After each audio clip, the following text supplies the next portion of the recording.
সাত শ্রেণীর মানুষকে আল্লাহ রাব্বুল আলামিন কিয়ামতের দিন তার ছায়ায় ছায়া দিবেন, যেদিন ওই ছায়া ছাড়া অন্য কোনো ছায়া থাকবে না।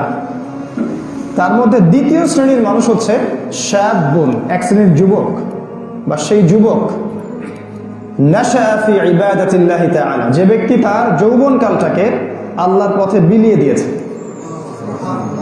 যে যুবক শ্রেণীর মানুষেরা বা যে যুব সমাজ আল্লাহর জন্য জীবনটাকে বিলিয়ে দিবে, স্পেশালি যৌবনকালটাকে, আল্লাহ রাব্বুল আলামিন বলেছেন আল্লাহ পাক তাদেরকে কিয়ামতের মাঠে তার আরশের ছায়ায় ছায়া দিবেন ইনশাআল্লাহ।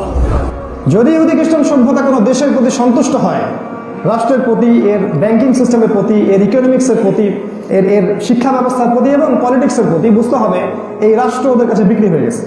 সিম্পল, এটা আল্লাহর কালাম, আল্লাহর ব্যাখ্যা। লা তাস্তাতি, আপনি এটাকে ব্যাখ্যা করতে যায় না, পারবেন না। একটু দেখেন, আপনার বাচ্চার দিকে তাকান, তারা আমাদের বাচ্চাদের জন্য কি করেছে? তারা আমাদের বাচ্চাদেরকে ধ্বংস করার জন্য, এরা যেন কখনো আল্লাহর পথে দাঁড়াতে না পারে এবং দাজ্জাল আর তার অনুসারীদের পথে বাধা হয়ে দাঁড়াতে না পারে, এই জন্য তারা আসলে কি করছে দেখুন। তারা প্রথমত আমাদের বাচ্চাদেরকে ফিজিক্যালি দুর্বল করে দিয়েছে। বিভিন্ন চিকিৎসার নামেই হোক, বিভিন্ন ভ্যাকসিনেশন প্রোগ্রামের নামেই হোক, বিভিন্ন আপনার এই ম্যানুফ্যাকচার্ড খাবারের নামেই হোক, বেবি ফুডের নামে হোক, পরিবেশের নামে হোক, অন্য যে কোনোভাবে হোক, আপনি দেখবেন আপনার বাচ্চাটা ফিজিক্যালি দুর্বল। আজকে থেকে 50-60 বছর আগের যে বাচ্চারা ছিলেন, ওই ওসমানী ও খেলাফতের সময় তারা যেভাবে সৌর্যবীর্য নিয়ে একটা বাচ্চা গড়ে উঠত, আপনি সেটা পাবেন না। আপনার আমার বাচ্চা আর আব্দুল্লাহ বিন উমর রাদিয়াল্লাহু আনহুর বাচ্চার মধ্যে অনেক পার্থক্য আছে, আকাশ পাতাল পার্থক্য আছে। 90% মুসলিমের দেশে আপনি দেখবেন একটা শরিয়া ল কায়েম নাই। 90% মুসলিমের দেশে আপনি দেখবেন ইসলাম পালন করতে গেলে আপনাকে কত ট্যাক্স শুনতে হচ্ছে। আপনি শুধু কি বলেছেন, লা ইলাহা ইল্লাল্লাহ, আমি আল্লাহ ছাড়া কারো বিধান মানি না। সিম্পল, এই তো। এটা বলার কারণেই আপনাকে হত্যা করা হবে। এটা বলার কারণেই আপনাকে হত্যা করা হবে। এটাই কি 90% মুসলিমের দেশ? যারা মনে করি আমরা এটা 90% মুসলিমের দেশ, বাংলাদেশ বা এই ধরনের যত কান্ট্রিগুলো আছে এগুলো ইসলামিক কান্ট্রি, তারা জেগে জেগে স্বপ্ন দেখছেন। এটা ইসলামিক কান্ট্রি নয়, এটাকে বানাতে হবে ইসলামিক কান্ট্রি। দুনিয়া আমাদের প্রয়োজন, দুনিয়াতে চলতে হবে প্রয়োজন, কিন্তু উদ্দেশ্য করে নিয়েছি কিন্তু আমরাই। খেয়াল করে দেখেন, এখনকার যুব সমাজের উদ্দেশ্য, জীবনের উদ্দেশ্য একটা ভালো চাকরি, একটা সুন্দরী মেয়ে, বা এমন কোনো ব্যবসা যেখানে সে লস করবে না, বা একটা বাড়ি, বা একটা জমি, স্ট্যাটাস, পলিটিক্যাল পাওয়ার, এগুলোই। এই শিক্ষাগুলো শুধু যে শিক্ষা ব্যবস্থা ওদেরকে দিচ্ছে তা নয়, এই শিক্ষাগুলো তাদের পরিবারও ওদেরকে দিচ্ছে। এক একটা পরিবার এখন এক একটা জাহান্নামের টুকরা। পরিবারের কোনো কর্তা এখন ইব্রাহিমের মতো নয়, পরিবারের মারা এখন সারা হাজারার মতো নয়, পরিবারের আত্মীয় স্বজন যারা আমাদের চারপাশে ঘুরছে তাদের কাছে আমাদের কোনো মূল্য নাই। এই যে আজকে যেমন আমি কথা বলছি, আপনারা সবাই আমার কথা শুনছেন, দেখা যাবে নিজের পরিবারের লোকই কথা শোনে না। এটাই বাস্তবতা। মানে পরিবারগুলো এখন জাহান্নামের টুকরা হয়ে যাচ্ছে দিন দিন। চলুন আমরা ইসমাইলের মতো হই, যে ইব্রাহিম তার সন্তানকে জবাই করতে চাচ্ছে, স্বপ্নে দেখেছেন বাচ্চাকে জবাই করব। ইসমাইল বলছেন, ইয়া আবাতি, হে আমার বাবা, ইফআল মা তুমার, আপনাকে আল্লাহ যা আদেশ করেছেন আপনি সেটা করেন। সাতাজিদুনি ইনশাআল্লাহ মিনাস সাবিরিন, ইনশাআল্লাহ আপনি আমাকে ধৈর্যশীলদের মধ্যে পাবেন। সুবহানাল্লাহ। এই ইসমাইলের মতো হয়ে যায় ইনশাআল্লাহ। যখনই আল্লাহর পথে যে কাজেরই আদেশ আসবে সেই কাজে 100% ঢেলে দিতে হবে ইনশাআল্লাহ তাআলা। যখন মাল ব্যয় করার সময় আসবে টাকা ব্যয় করবেন, যখন মেধা ব্যয় করার সময় আসবে মেধা ব্যয় করবেন, যখন আপনার সময় দেওয়ার সময় আসবে সময় দিবেন, যখন জীবন দেওয়ার সময় আসবে গর্দান পেতে দিবেন ইনশাআল্লাহ তাআলা। চলুন ইসমাইলের মতো হয়ে যায়, আল্লাহ পাক তৌফিক দান। 7 শ্রেণীর মানুষকে আল্লাহ রাব্বুল আলামিন কিয়ামতের দিন তার ছায়ায় ছায়া দিবেন, যেদিন ওই ছায়া ছাড়া অন্য কোনো ছায়া থাকবে না। তার মধ্যে দ্বিতীয় শ্রেণীর মানুষ হচ্ছে শাবুন, এক শ্রেণীর যুবক বা সেই যুবক নাশা ফি ইবাদাতিল্লাহি তাআলা, যে ব্যক্তি তার যৌবনকালটাকে আল্লাহর পথে বিলিয়ে দিয়েছে। যে যুবক শ্রেণীর মানুষেরা বা যে যুব সমাজ আল্লাহর জন্য জীবনটাকে বিলিয়ে দিবে, স্পেশালি যৌবনকালটাকে, আলামিন বলেছেন আল্লাহ পাক তাদেরকে কিয়ামতের মাঠে তার আরশের ছায়ায় ছায়া দিবেন ইনশাআল্লাহ। যদি ইহুদি খ্রিস্টান সভ্যতা কোনো দেশের প্রতি সন্তুষ্ট হয়, রাষ্ট্রের প্রতি, এর ব্যাংকিং সিস্টেমের প্রতি, এর ইকোনমিক্সের প্রতি, এর এর শিক্ষা ব্যবস্থার প্রতি এবং পলিটিক্সের প্রতি, বুঝতে হবে এই রাষ্ট্র ওদের কাছে বিক্রি হয়ে গেছে। সিম্পল। এটা আল্লাহর কালাম, আল্লাহর ব্যাখ্যা। লা তাস্তাতি, আপনি এটাকে ব্যাখ্যা করতে যায় না, পারবেন না। একটু দেখেন, আপনার বাচ্চার দিকে তাকান। তারা আমাদের বাচ্চাদের জন্য কি করেছে? তারা আমাদের বাচ্চাদেরকে ধ্বংস করার জন্য, এরা যেন কখনো আল্লাহর পথে দাঁড়াতে না পারে এবং দাজ্জাল আর তার অনুসারীদের পথে বাধা হয়ে দাঁড়াতে না পারে, এই জন্য তারা আসলে কি করছে দেখুন। তারা প্রথমত আমাদের বাচ্চাদেরকে ফিজিক্যালি দুর্বল করে দিয়েছে। বিভিন্ন চিকিৎসার নামেই হোক, বিভিন্ন ভ্যাকসিনেশন প্রোগ্রামের নামেই হোক, বিভিন্ন আপনার এই ম্যানুফ্যাকচার খাবারের নামেই হোক, বেবি ফুডের নামে হোক, পরিবেশের নামে হোক, অন্য যে কোনোভাবে হোক, আপনি দেখবেন আপনার বাচ্চাটা ফিজিক্যালি দুর্বল। আজকে থেকে 50-60 বছর আগের যে বাচ্চারা ছিলেন, ওই ওসমানীয় খেলাফতের সময় তারা যেভাবে সৌর্য বীর্য নিয়ে একটা বাচ্চা গড়ে উঠত, আপনি সেটা পাবেন না। আপনার আমার বাচ্চা আর আব্দুল্লাহ বিন উমর রাদিয়াল্লাহু আনহুর বাচ্চার মধ্যে অনেক পার্থক্য আছে, আকাশ পাতাল পার্থক্য আছে। 90% মুসলিমের দেশে আপনি দেখবেন একটা শরিয়া ল কায়েম নাই। 90% মুসলিমের দেশে আপনি দেখবেন ইসলাম পালন করতে গেলে আপনাকে কত ট্যাক্স শুনতে হচ্ছে। আপনি শুধু কি বলেছেন, লা ইলাহা ইল্লাল্লাহ, আমি আল্লাহ ছাড়া কারো বিধান মানি না। সিম্পল, এই তো। এটা বলার কারণেই আপনাকে হত্যা করা হবে। এটা বলার কারণেই আপনাকে হত্যা করা হবে। এটাই কি 90% মুসলিমের দেশ? যারা মনে করি আমরা এটা 90% মুসলিমের দেশ, বাংলাদেশ বা এই ধরনের যত কান্ট্রিগুলো আছে এগুলো ইসলামিক কান্ট্রি, তারা জেগে জেগে স্বপ্ন দেখছেন। এটা ইসলামিক কান্ট্রি নয়, এটাকে বানাতে হবে ইসলামিক কান্ট্রি। দুনিয়া আমাদের প্রয়োজন, দুনিয়াতে চলতে হবে প্রয়োজন, কিন্তু উদ্দেশ্য করে নিয়েছি কিন্তু আমরাই। খেয়াল করে দেখেন, এখনকার যুব সমাজের উদ্দেশ্য, জীবনের উদ্দেশ্য একটা ভালো চাকরি, একটা সুন্দরী মেয়ে, বা এমন কোনো ব্যবসা যেখানে সে লস করবে না, বা একটা বাড়ি বা একটা জমি, স্ট্যাটাস, পলিটিক্যাল পাওয়ার, এগুলোই। এই শিক্ষাগুলো শুধু যে শিক্ষা ব্যবস্থা ওদেরকে দিচ্ছে তা নয়, এই শিক্ষাগুলো তাদের পরিবারও ওদেরকে দিচ্ছে। এক একটা পরিবার এখন এক একটা জাহান্নামের টুকরা। পরিবারের কোনো কর্তা এখন ইব্রাহিমের মতো নয়, পরিবারের মারা এখন সারা হাজারার মতো নয়, পরিবারের আত্মীয় স্বজন যারা আমাদের চারপাশে ঘুরছে তাদের কাছে আমাদের কোনো মূল্য নাই। এই যে আজকে যেমন আমি কথা বলছি, আপনারা সবাই আমার কথা শুনছেন, দেখা যাবে নিজের পরিবারের লোকই কথা শোনে না। এটাই বাস্তবতা। মানে পরিবারগুলো এখন জাহান্নামের টুকরা হয়ে যাচ্ছে দিন দিন। চলুন আমরা ইসমাইলের মতো হই, যে ইব্রাহিম তার সন্তানকে জবাই করতে চাচ্ছে, স্বপ্নে দেখেছে বাচ্চাকে জবাই করব। ইসমাইল বলছেন, ইয়া আবাতি, হে আমার বাবা, ইফআল মা তুমার, আপনাকে আল্লাহ যা আদেশ করেছেন আপনি সেটা করেন। সাতাজিদুনি ইনশাআল্লাহ মিনাস সাবিরিন, ইনশাআল্লাহ আপনি আমাকে ধৈর্যশীলদের মধ্যে পাবেন। সুবহানাল্লাহ। এই ইসমাইলের মতো হয়ে যায় ইনশাআল্লাহ। যখনই আল্লাহর পথে যে কাজেরই আদেশ আসবে সেই কাজে 100% ঢেলে দিতে হবে ইনশাআল্লাহ তাআলা। যখন মাল ব্যয় করার সময় আসবে টাকা ব্যয় করবেন, যখন মেধা ব্যয় করার সময় আসবে মেধা ব্যয় করবেন, যখন আপনার সময় দেওয়ার সময় আসবে সময় দিবেন, যখন জীবন দেওয়ার সময় আসবে গর্দান পেতে দিবেন ইনশাআল্লাহ তাআলা। চলুন ইসমাইলের মতো হয়ে যায়। আল্লাহ তৌফিক দান করুন। রাহমাতুল্লাহি ওয়া বারাকাতুহু।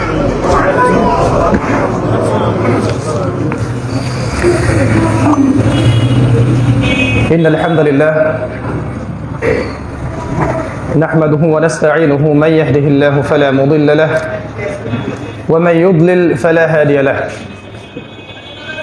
ونشهد أن لا إله إلا الله وحده لا شريك له ونشهد أن محمدا عبده ورسوله أما بعد فأعوذ بالله من الشيطان الرجيم بسم الله الرحمن الرحيم وقال الله تعالى في كلامه المجيد والفرقانه الحميد أم حسبت أن أصحاب الكهف والرقيم كانوا من آياتنا عجبا إذ أوى الفتية إلى الكهف فقالوا ربنا آتنا من لدنك رحمة وهيئ لنا من أمرنا رشدا رب اشرح لي صدري ويسر لي أمري واحلل عقدة من لساني يفقه قولي اللهم فقهنا في الدين وعلمنا التأويل آمين يا أرحم الراحمين আলহামদুলিল্লাহ,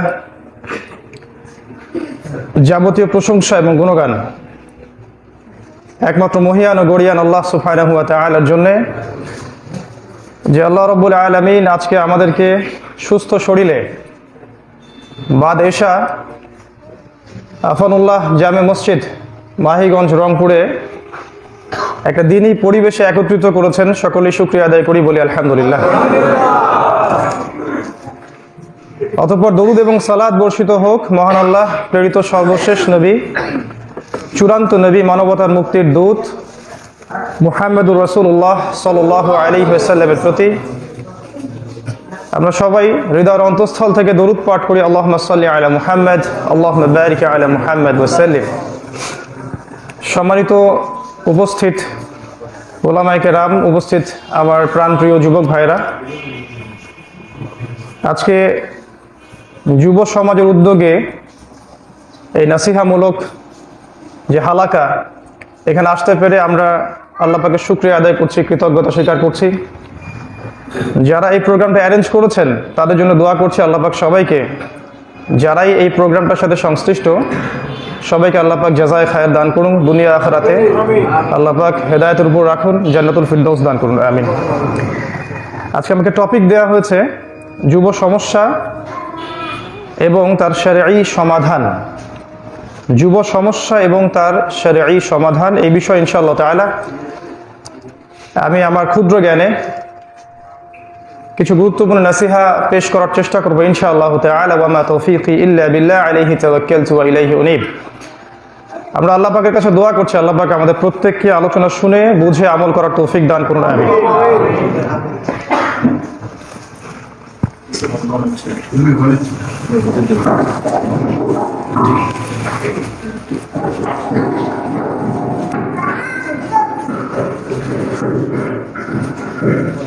শুকরিয়া। আমি আলোচনা শুরু করতে চাচ্ছি পবিত্র কুরআনুল কারীমের সূরাতুল কাহফ এর 9 এবং 10 নম্বর আয়াত থেকে। আল্লাহ রাব্বুল আলামিন এই আয়াত দুটোতে বলেছেন, আউযু বিল্লাহি মিনাশ শাইতানির রাজীম। আল্লাহ পাক বলছেন, আম হাসিবতা আন্না আসহাবাল কাহফি ওয়ার রাকিম কানু মিন আয়াতিনা আজাবা। আল্লাহ পাক তার প্রিয় নবী মুহাম্মদ সাল্লাল্লাহু আলাইহি ওয়াসাল্লামকে বলছেন, হে নবী, আপনি কি মনে করেছেন, আপনি কি ভেবেছেন যে আসহাবুল কাহফ গুহাবাসী এবং রকিমের অধিবাসীরা আমার নিদর্শন সমূহের মধ্যে একটা বিস্ময়কর নিদর্শন ছিল? আপনি কি এমনটা মনে করছেন? আল্লাহ রাব্বুল আলামিন বলছেন, ইদ আওয়াল ফিতয়াতু ইলাল কাহফি, যখন একদল যুবক, যখন কিছু যুবক একটা গুহার মধ্যে আশ্রয় নিয়েছিল, একটা রক্ষা কবচ গুহার মধ্যে আশ্রয় নিয়েছিল। ফাকালু, এবং তারা বলেছিল, রব্বানা, হে আমাদের প্রতিপালক, আতিনা, আমাদেরকে প্রদান করুন, মিন লাদুনকা রাহমা, আপনার পক্ষ থেকে রহমা বা দয়া, ওয়া হাইয়্যি লানা মিন আমরিনা রাশাদা। সে যুব সমাজ বলেছিল, হে আল্লাহ, আপনার পক্ষ থেকে আমাদের সমস্ত কাজগুলোকে আপনি সুন্দর মতো গুছিয়ে দিন। একটা সময় আসহাবুল কাহফ নামক কিছু যুবক শ্রেণী ছিলেন এই পৃথিবীতে, যারা আল্লাহ রাব্বুল আলামিনের কাছে এই দোয়াটা করেছিলেন। আল্লাহ পাক এই আয়াত দুটো সূরাতুল কাহফের মধ্যে এনেছেন, 9 এবং 10 নম্বর আয়াতে। সূরাতুল কাহফের মধ্যে এই ফিতিয়াতুন বা যুব সমাজ এই শব্দটা আছে। এই সূরাটা মূলত যুবকদের জন্য একটা যুগোপযোগী সূরা, যে সূরাটার মধ্যে যুব সমাজের করণীয় বর্জনীয়, বর্তমান প্রেক্ষাপট পরিস্থিতি এবং দাজ্জাল তার সভ্যতা, প্রত্যেকটা বিষয় সম্পর্কে আলোচনা করা আছে। আমরা এই আয়াত দুটোকে সূরা কাহফে কেন দেখতে পাচ্ছি? আল্লাহ রাব্বুল আলামিন তার নবী মুহাম্মদ সাল্লাল্লাহু আলাইহি ওয়াসাল্লামের মাধ্যমে আমাদেরকে জানিয়েছেন যে সূরাতুল কাহফ হচ্ছে শেষ জামানার সূরা। কারণ রাসূলুল্লাহ সাল্লাল্লাহু আলাইহি ওয়াসাল্লাম কোরআনের কোন সূরাকে দাজ্জালের সাথে সম্পৃক্ত করেননি, শুধুমাত্র সূরাতুল কাহফ বাদ দিয়ে। আমাদের নবী সাল্লাল্লাহু আলাইহি ওয়াসাল্লাম বলেছেন, শেষ জামানার সবচাইতে বড় ফিতনার নাম হচ্ছে মাসিহুদ দাজ্জালের ফিতনা। এটা এত বড় ফিতনা হবে যে ফিতনা থেকে খুব কম মানুষই রেহাই পাবে, খুবই কম সংখ্যক মানুষ দাজ্জালের ফিতনা থেকে রেহাই পাবে। আমাদের প্রিয় নবী বলেছেন, এমন কোন নবী রাসূল ছিলেন না যারা তার কওমকে মাসিহুদ দাজ্জালের ফিতনা সম্পর্কে সতর্ক করেন নাই। তিনি বলেছেন, এমনকি নূহ আলাইহিস সালাম পর্যন্ত তার কওমকে দাজ্জালের ফিতনা সম্পর্কে সতর্ক করেছিলেন। তবে আমি মুহাম্মদ সাল্লাল্লাহু আলাইহি ওয়াসাল্লাম তোমাদেরকে দাজ্জাল সম্পর্কে একটা অতিরিক্ত কথা বলতে চাই, যেটা অন্য কোন নবী বলেননি। সেটা হলো, দাজ্জাল এক চোখে অন্ধ, তোমাদের আল্লাহ তিনি অন্ধ নন, এতটুকুই। আর রাসূল সাল্লাল্লাহু আলাইহি ওয়াসাল্লাম বলেছেন, যে ব্যক্তি জুমার দিনে সূরা কাহফ তিলাওয়াত করবে, আল্লাহ রাব্বুল আলামিন তাকে মাসিহুদ দাজ্জালের ফিতনা থেকে নিরাপদে রাখবেন। বিশ্বের সবচেয়ে বড় ফিতনা, সেই ফিতনা থেকে আল্লাহ পাক আপনাকে নিরাপদে রাখবেন যদি প্রত্যেক জুমায় আপনি সূরাতুল কাহফ তিলাওয়াত করেন, বুঝেই হোক আর না বুঝেই হোক। তবে সবচেয়ে ভালো হচ্ছে বুঝে তিলাওয়াত করা, না হলে আপনি বুঝতে পারবেন না কিভাবে এই সূরা আপনাকে দাজ্জাল থেকে বাঁচাবে। আমাদের প্রিয় নবী আরো বলেছেন সাল্লাল্লাহু আলাইহি ওয়াসাল্লাম, যদি কোনো ব্যক্তি সূরা কাহফের প্রথম 10টা আয়াত মুখস্থ করে, হিফজ করে, তাকেও আল্লাহ রাব্বুল আলামিন দাজ্জালের ফিতনা থেকে বাঁচাবেন। তিনি এভাবে বলেছেন, যদি তার উপস্থিতিতে, তার জীবদ্দশায় দাজ্জাল মানুষের রূপে আত্মপ্রকাশ করে, তারপরেও আল্লাহ পাক তাকে দাজ্জাল থেকে বাঁচাবেন ইনশাআল্লাহ। যে ব্যক্তি প্রথম 10টা আয়াত মুখস্থ করেছে সূরাতুল কাহফের। আরেকটা হাদিসের মধ্যে শেষ 10টা আয়াতের কথা আছে, প্রথম 10টা আয়াত এবং শেষ 10টা আয়াত। আরেকটা হাদিসের মধ্যে আছে যে এই সূরা কিয়ামতের দিন তার পাঠকারীকে নূর বা আলো প্রদান করবে, যেদিন আল্লাহর দেয়া নূর বা আলো ছাড়া কোনো আলো থাকবে না। কিয়ামত এমন একটা দিন যেদিনে আল্লাহ পাকের দেয়া আলো ছাড়া কোনো আলো থাকবে না, আল্লাহর দেয়া ছায়া ছাড়াও কোনো ছায়া থাকবে না। সহিহ বুখারীর মধ্যে 660 নম্বর হাদিসে এসেছে যে সাবআতুন ইউযিল্লুহুমুল্লাহু ইয়াওমাল কিয়ামা ইয়াওমা লা যিল্লা ইল্লা যিল্লুহু, 7 শ্রেণীর মানুষকে আল্লাহ রাব্বুল আলামিন কিয়ামতের দিন তার ছায়ায় ছায়া দিবেন, যেদিন ওই ছায়া ছাড়া অন্য কোনো ছায়া থাকবে না। তার মধ্যে দ্বিতীয় শ্রেণীর মানুষ হচ্ছে শাবুন, এক শ্রেণীর যুবক, বা সেই যুবক নাশা ফি ইবাদাতিল্লাহি তাআলা, যে ব্যক্তি তার যৌবনকালটাকে আল্লাহর পথে বিলিয়ে দিয়েছে। যে যুবক শ্রেণীর মানুষেরা বা যে যুব সমাজ আল্লাহর জন্য জীবনটাকে বিলিয়ে দিবে, স্পেশালি যৌবনকালটাকে, আল্লাহ রাব্বুল আলামিন বলেছেন আল্লাহ পাক তাদেরকে কিয়ামতের মাঠে তার আরশের ছায়ায় ছায়া দিবেন ইনশাআল্লাহ। কিয়ামতের মাঠে এই ছায়া ছাড়া কোনো ছায়াও থাকবে না, আল্লাহর দেয়া নূর ছাড়া কোনো নূরও থাকবে না। যদি আমরা যৌবনকালটাকে আল্লাহর পথে বিলিয়ে দেই, তাহলে আল্লাহর আরশের ছায়ায় ছায়া পাচ্ছি। আর যদি আমরা সূরাতুল কাহফের উপর আমল করতে পারি, তাহলে আল্লাহর দেয়া নূরের দিয়ে পথ চলতে পারছে। আপনি কি কানেকশনটা মিলাতে পারছেন? সূরা কাহফের সাথে নূর এবং যুবকদের কি সম্পর্ক? এখানে একটা বিষয় হচ্ছে, এই সূরা আপনাকে দাজ্জালের ফিতনা থেকে বাঁচাবে, নবীজি বলেছেন সাল্লাল্লাহু আলাইহি ওয়াসাল্লাম। এখন প্রশ্ন হচ্ছে যে কে এই দাজ্জাল, কেন সে এই বিশ্বের সবচেয়ে বড় ফিতনা,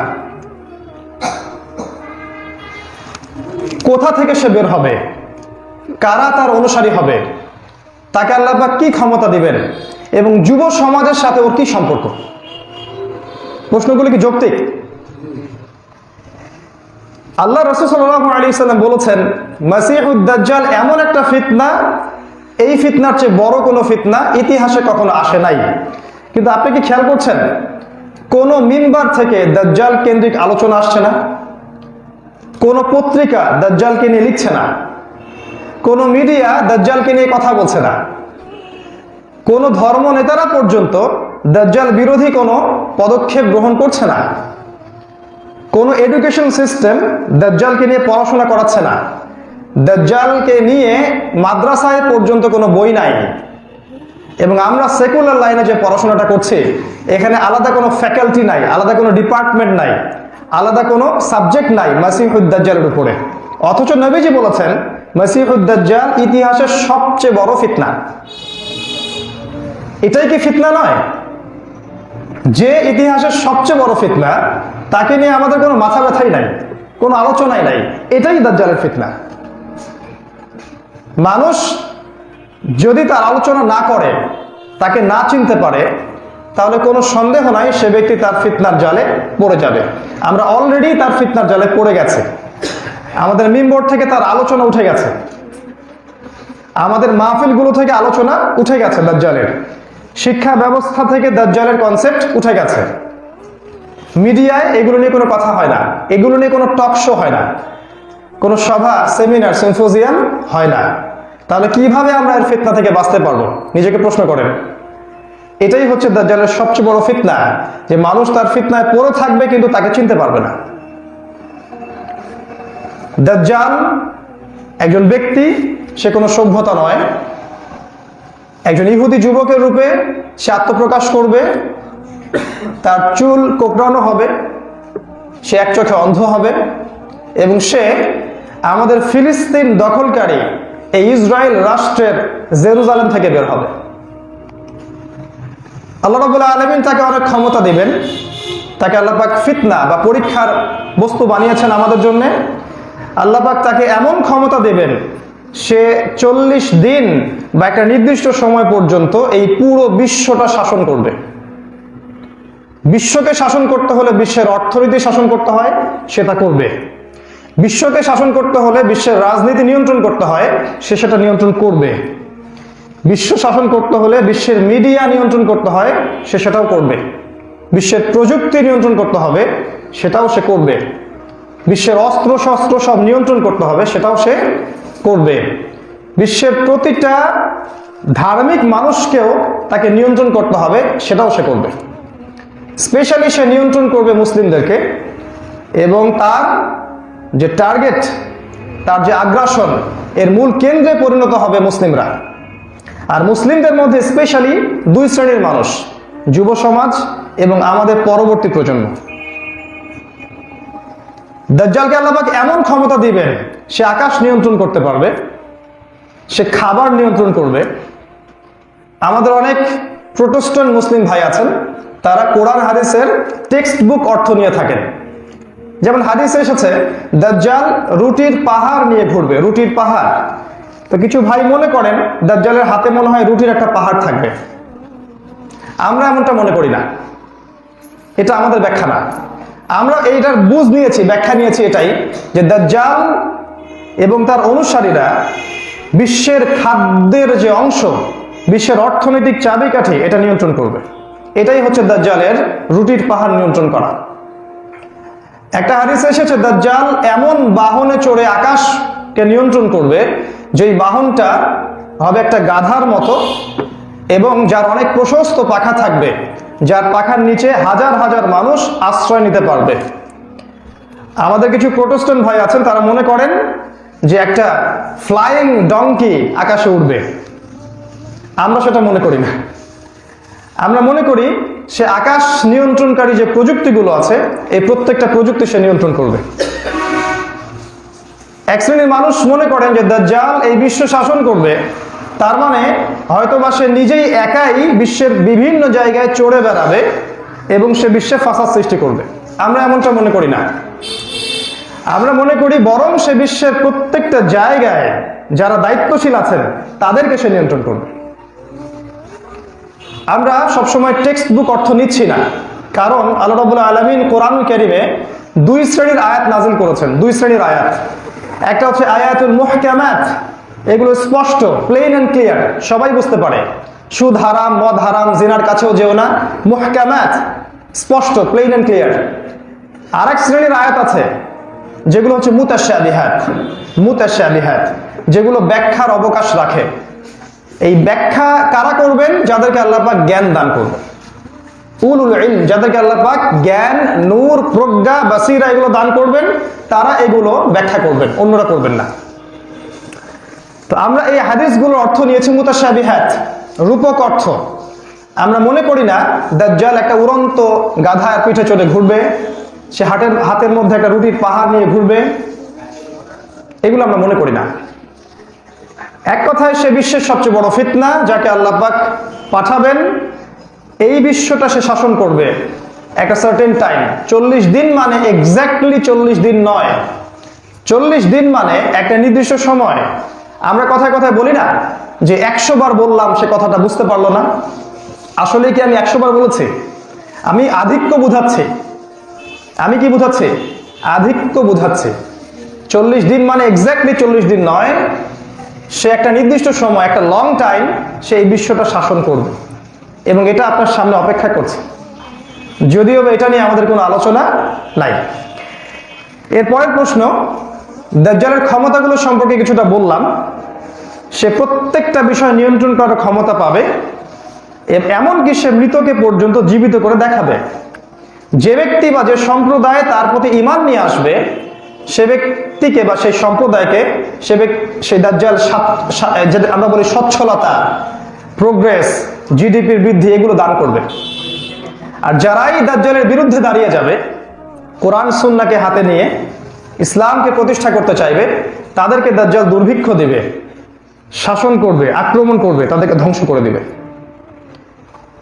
একটা হাদিসে এসেছে, সে হাঁটবে, তার পিছনে এই পৃথিবীর সোনা দানা, যত প্রেশিয়াস মেটাল আছে, এগুলোকে ফলো করবে। তার মানে পৃথিবীর খনিগুলো সে নিয়ন্ত্রণ করবে। এমনকি সে এক হাতে জান্নাত, এক হাতে জাহান্নাম নিয়ে ঘুরবে। তার মানে কি সত্যি সত্যি জান্নাত, সত্যি সত্যি জাহান্নাম? একটা মানুষের হাতে কি জান্নাত থাকতে পারে? একটা মানুষের হাতে কি এত বড় জাহান্নাম থাকতে পারে? কিছু ভাই মনে করে এরকমই ব্যাখ্যা, আমরা এটা মনে করি না। আমরা মনে করি যে যারা তার আনুগত্য করবে, সে তাদেরকে সচ্ছলতা, প্রশান্তি, সুখ, স্বাচ্ছন্দ্য দান করবে। আর যারা তার বিরোধিতা করবে, দাজ্জাল তাদেরকে ধ্বংস করে দিবে। এটাই হলো জান্নাত, এটাই জাহান্নাম। আজকে সিরিয়ার দিকে তাকান, সিরিয়াকে জাহান্নাম বানানো হয়েছে। আজকে আপনি ওই চাইনিজদের উইঘুরের দিকে তাকান, ওকে জাহান্নাম বানানো হয়েছে। আপনি ইরাকের দিকে তাকান, কাশ্মীরের দিকে তাকান, আফগানিস্তানের দিকে তাকান, লিবিয়ার দিকে দেখেন, জর্ডানের দিকে দেখেন, লেবাননের দিকে দেখেন, যত মুসলিম কান্ট্রিগুলো আছে এদের দিকে তাকান। ভালো করে খেয়াল করলে দেখবেন প্রত্যেকটা কান্ট্রি কিন্তু জান্নাত নয়, প্রত্যেকটা কান্ট্রি এক একটা জাহান্নাম। এই অর্থে জাহান্নাম যে সেখানে আমাদের নারী, আমাদের শিশু, আমাদের যুব সমাজ, আমাদের বাবা মারা কেউ নিরাপদ নয়। তাদের জীবন সেখানে মূল্যহীন, তাদেরকে কুকুর শেয়ালের মতো হত্যা করা হচ্ছে। এখন প্রশ্ন, দাজ্জাল জেরুজালেম থেকে বের হবে, কারা তাকে ফলো করবে? উত্তর, দাজ্জাল যখন জেরুজালেম থেকে বের হবে, তখন সবচেয়ে প্রথম যে শ্রেণী তাকে অনুসরণ করবে, তারা হচ্ছে ইহুদি জাতি। তারা হচ্ছে ইহুদি জাতি বা জিউস, যাদেরকে আমরা বলি বানু ইসরাইল। আসলে এরা বানু ইসরাইল নয়, এরা হচ্ছে ইউরোপের সাদা চামড়ার কিছু মানুষ, যারা জবরদখল করে ফিলিস্তিন দখল করেছে। আমাদের হিসেব কিন্তু মিলে যাচ্ছে। দাজ্জাল জেরুজালেম থেকে বের হবে এবং ইহুদিরা তাকে ফলো করবে। তার মানে পৃথিবীর সমস্ত ইহুদিদেরকে জেরুজালেমে আসতে হবে। পৃথিবীর সমস্ত ইহুদিদেরকে নিয়ে একটা রাষ্ট্র গঠন করতে হবে, এবং পৃথিবীর সমস্ত ইহুদিরা যখন এই বিশ্বের প্রত্যেকটা সেক্টর, অর্থনীতি, রাজনীতি, মিডিয়া, প্রযুক্তি, শিক্ষা ব্যবস্থা, পারিবারিক ব্যবস্থা, সংস্কৃতি এবং ইকোনমি সব যখন নিয়ন্ত্রণ করবে, তখন বুঝে নিতে হবে যে ওই সময়টা কাছাকাছি চলে এসেছে। এখন আমরা প্রশ্ন করছি আপনাদেরকে, সারা বিশ্ব থেকে ইহুদিরা কি জেরুজালেমে চলে এসেছে? সারা বিশ্বের ইহুদিরা মিলে কি একটা রাষ্ট্র গঠন করেছে? সারা বিশ্বের ইহুদিরা কি জেরুজালেম বা ইসরায়েল থেকে আজকে সারা বিশ্বের অর্থনীতি বা ব্যাংকিং ব্যবস্থা নিয়ন্ত্রণ করছে? তারা কি সারা বিশ্বের মিডিয়া, প্রযুক্তি নিয়ন্ত্রণ করছে? তাদের হাতে কি বিশ্বের সবচেয়ে বড় বড় অস্ত্রগুলো আছে? তারা কি বিশ্বের প্রত্যেকটা দেশের পলিটিশিয়ানদেরকে নিয়ন্ত্রণ করছে? তারা কি বিশ্বের প্রত্যেকটা দেশের শিক্ষা ব্যবস্থা এবং সংস্কৃতিকে নিয়ন্ত্রণ করছে? যদি তাই হয় তাহলে আমাদেরকে বুঝে নেওয়া উচিত যে আমাদের এই কাঙ্ক্ষিত এই মাসিহুদ দাজ্জালের আগমনের সময়টা খুব বেশি দূরে নয়। তার আগমনের একটা সিকোয়েন্স আছে। সর্বপ্রথম বিশ্বে হবে একটা বিশ্বযুদ্ধ। প্রথম বিশ্বযুদ্ধ আর দ্বিতীয় বিশ্বযুদ্ধের মতো নয়, এর চাইতেও ভয়াবহ বিশ্বযুদ্ধ। সহিহ বুখারীর হাদিস অনুযায়ী যেখানে ৮০টা দেশ, ৮০টা ফ্ল্যাগ একত্রিত হয়ে যাবে, ৮০টা দেশ, প্রত্যেক দেশের আন্ডারে থাকবে ১২,০০০ করে সৈন্য, সমরাস্ত্র সজ্জিত, যে যুদ্ধে প্রত্যেক ১০০ জনের মধ্যে ৯৯ জন সৈন্য মারা যাবে। বিশ্বের আয়তন সংকুচিত হয়ে আসবে, জনসংখ্যা কমে আসবে, বিশ্বের প্রযুক্তির অনেক কিছুই ধ্বংস হয়ে যাবে। এটা আপনার দরজায় নক করছে, যে কোনো সময় শুরু হতে পারে। এটাকে হাদিসের ভাষায় বলা হয়েছে মালহামা, আর খ্রিস্টানদের তাওরাতের ভাষায় বলা হয়েছে আর্মাগেডন। ওরাও জানে এটা কামিং, ইট ইজ কামিং। এই যুদ্ধের শেষের দিকে আল্লাহ রাব্বুল আলামিন ইমামুল মাহদিকে বের করবেন, যিনি মুসলিমদের হাল ধরবেন, এবং তার নেতৃত্বে মুসলিমরা কুফফারদের বিরুদ্ধে বিজয় লাভ করবে ইনশাআল্লাহ তাআলা। এরপরে মুসলিমরা কনস্টান্টিনোপল বা তুরস্কের ইস্তাম্বুল শহরটা বিজয় করবে। এরপর মাসিহুদ দাজ্জাল সশরীরে মানুষের রূপে একজন ইহুদি যুবকের বেশে আত্মপ্রকাশ করবে, ইসরায়েলের প্রেসিডেন্ট হিসেবে হতে পারে, আল্লাহু আ'লাম। এরপর আল্লাহ রাব্বুল আলামিন এই দাজ্জালকে হত্যা করার জন্য ঈসা আলাইহিস সালামকে পাঠাবেন, এবং ঈসা আলাইহিস সালাম দাজ্জালকে হত্যা করবে ফিলিস্তিনের বাবে লুদ নামক জায়গায়। তাহলে সিকোয়েন্স অনুযায়ী দাজ্জালের আগমনের আগের ঘটনা হচ্ছে কনস্টান্টিনোপল বিজয়। কনস্টান্টিনোপল বিজয়ের আগের ঘটনা হচ্ছে ইমামুল মাহদির আগমন। ইমামুল মাহদির আগমনের আগের ঘটনা হচ্ছে মালহামা বা মহাযুদ্ধ। তার মানে আমাদের সামনে ইমামুল মাহদির আগমন অপেক্ষা করছে না, বরং আমাদের সামনে মালহামা অপেক্ষা করছে, যেটা নিয়ে আমাদের কোনো খুতবা নাই, কোনো সেমিনার, কোনো সভা, কোনো সিম্পোজিয়াম নাই। একটা নিউক্লিয়ার যুদ্ধ হলে আমরা কিভাবে আমাদেরকে সার্ভাইভ করব, আমার মা, আমার বোন, আমার স্ত্রী সন্তানকে কিভাবে বাঁচাবো, বা আমি কিভাবে নিজে বাঁচবো, এটা নিয়ে কোনো ফিকির করার কোনো টেন্ডেন্সি আমাদের মধ্যে দেখা যায় না। ইভেন ধার্মিকদের মধ্যে এগুলো নিয়ে কোনো ডিসকাশন বা চিন্তা ভাবনা নাই। তারা মনে করছে যে এগুলো হতে এখনো 1000 বছর বাকি আছে। এটা হচ্ছে পার্থক্য, দৃষ্টিভঙ্গির পার্থক্য। কিছু মানুষ বাহ্যিক চোখ দিয়ে সবকিছু দেখে, আর কিছু কিছু মানুষকে আল্লাহ রাব্বুল আলামিন অন্তর্দৃষ্টি দান করেন। আল্লাহ পাক বাহ্যিক দৃষ্টি সবাইকেই দান করেন, অন্তর্দৃষ্টি সবাইকে দান করেন না। কাদেরকে আল্লাহ পাক দান করেন? যারা আল্লাহ রাব্বুল আলামিনের কাছে নূর এবং বসিরাহ চেয়ে নেয়, যাদের মনের মধ্যে হিংসা কাজ করে না, যাদের মনের মধ্যে কোনো খারাপ রিপু কাজ করে না, যাদের জ্ঞানটা ভার্সেটাইল, বিভিন্ন সাবজেক্টে যারা পড়াশোনা করে, যারা উদ্ধত অহংকারী নয়, জ্ঞানের দাপটে তারা মানুষকে শোষণ করতে চায় না, যারা মনের দিক থেকে কলবুন সালিম, প্রশান্ত হৃদয়ের অধিকারী, এবং যারা আল্লাহ রাব্বুল আলামিনের কালামের সামনে আত্মসমর্পণ করে, তার সামনে চোখ দিয়ে পানি ঝরে, এই ধরনের মানুষদেরকে আল্লাহ পাক নূর এবং বসিরা দান করেন।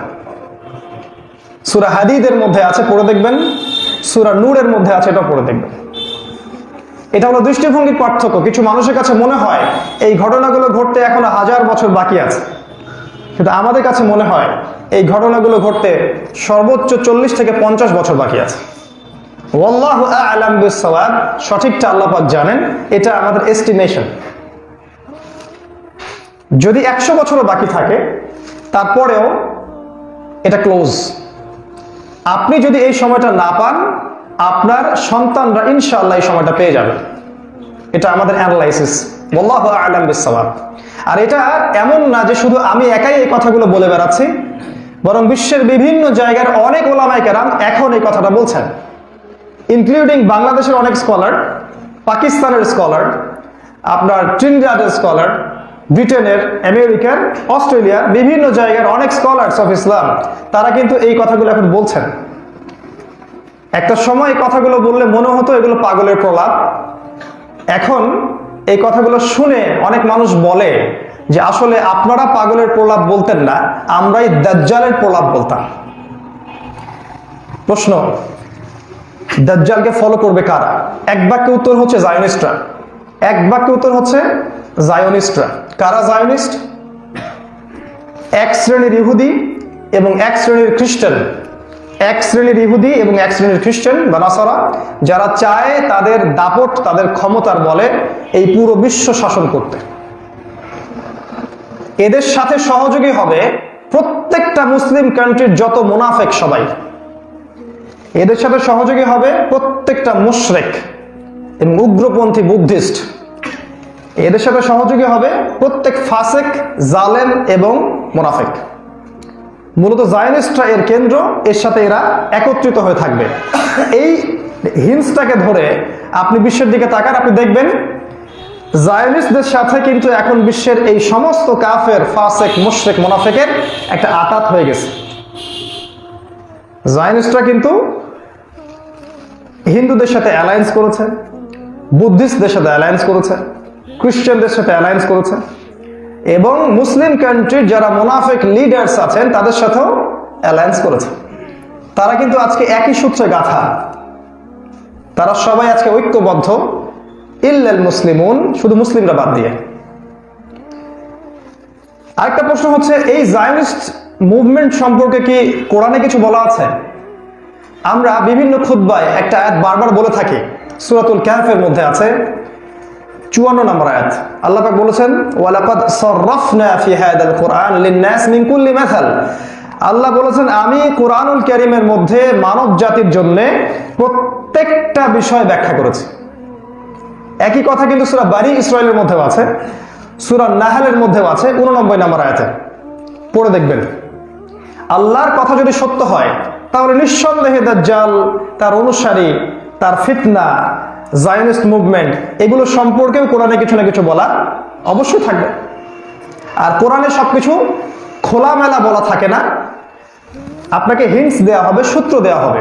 ওই সূত্র ধরে আপনাকে হাদিসে যেতে হবে এবং কোরআন হাদিসের সাথে আপনি যখন সমসাময়িক জ্ঞানগুলো একত্রিত করবেন, দেন আপনি বুঝতে পারবেন, আপনার ট্র্যাক রেডি, বুঝতে পারবেন ইনশাআল্লাহ।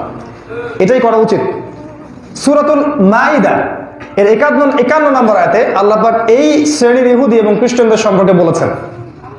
আয়াতটা বাসায় পড়ে দেখবেন। আমি বলছি, আল্লাহ পাক বলেছেন, আউযু বিল্লাহি মিনাশ শাইতানির রাজিম। প্রত্যেকটা মুসলিমের এই আয়াতটা খুব ভালো করে হজম করা উচিত। যাদের মধ্যে ঈমানের চেতনা আছে তাদের প্রত্যেকের উচিত আয়াতটা হজম করা, আল্লাহর কালামের সামনে আত্মসমর্পণ করা। আল্লাহ পাক বলছেন, ইয়া আইয়ুহাল্লাযীনা আমানু, হে মুমিনগণ, লা তাত্তাখিযুল ইয়াহুদা ওয়ান নাসারা আউলিয়া, তোমরা ইহুদি এবং খ্রিস্টানদেরকে তোমাদের বন্ধু রূপে গ্রহণ করো না। Full stop. এই আয়াতটার ব্যাখ্যা করতে যায় না, লা তাস্তাতি, আপনি পারবেন না। আল্লাহর কালামকে যুক্তি দিয়ে, বিজ্ঞান দিয়ে, দর্শন দিয়ে ব্যাখ্যা করতে যায় না, কাউন্টার দিতে যায় না। আল্লাহ পাক যখন একটা স্ট্রেট ফরওয়ার্ড কথা বলেন, তালগোল পাকিয়ে তাউইল করতে যায় না। এটা আপনি পারবেন না, লা তাস্তাতিউন, আপনারা সক্ষম নন, এটা আল্লাহর কালাম। আল্লাহ বলেছেন ইহুদি এবং খ্রিস্টানদেরকে কোশ্চেন কালেও বন্ধু রূপে গ্রহণ করো না। আল্লাহ বলছেন বা'দুহুম আউলিয়াউ বা'দ, খুব ভালো করে খেয়াল করেন। আল্লাহ বলছেন তারা একে অপরের বন্ধু। তার মানে পৃথিবীতে এক শ্রেণীর ইহুদি আছে এবং এক শ্রেণীর খ্রিস্টান আছে যারা একে অপরের বন্ধু। আপনি যদি হিস্ট্রি পড়ে থাকেন তাহলে দেখবেন যে এই 1897 সালের আগ পর্যন্ত বিশ্বে ইহুদি এবং খ্রিস্টানদের ঐক্যবদ্ধ কোনো মিত্র শক্তি ছিল না। আমি ঘাটাঘাটি করেছি। ওসমানীয় খেলাফতের যে পতনটা হলো, এই পতনের কিছু দশক আগ থেকে, ধরা যায় 1897 বা 90 দশক থেকে, এই বিশ্বে ইহুদি এবং খ্রিস্টানরা একত্রিত হয়ে একটা জোট গঠন করলো। এটার নাম দিল জায়ন মুভমেন্ট বা জায়োনিস্ট মুভমেন্ট। এটা ইতিহাসে এর আগে কখনো ছিল না, বরং ইতিহাসে এমন ছিল যে সারা যুগ যুগ ধরে এরা একে অপরের সাথে মারামারি করে এসেছে। ইতিহাস ঘাটলে দেখবেন ইহুদি এবং খ্রিস্টানরা বরং একে অপরের সাথে মারামারি করে এসেছে। আর এই 1897 সালে এসে তারা জায়নিস্ট মুভমেন্ট গঠন করলো। ব্যাপারটা কি রহস্যজনক নয়?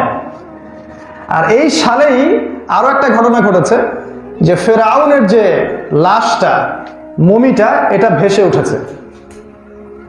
এখান থেকে আমরা যেটা বুঝতে পারছি এটা হচ্ছে এই ফেরাউনের লাশটার যে পরিণতি হয়েছে, ইনশাআল্লাহ এই জায়নিস্ট মুভমেন্টের সেই পরিণত হবে ইনশাআল্লাহ।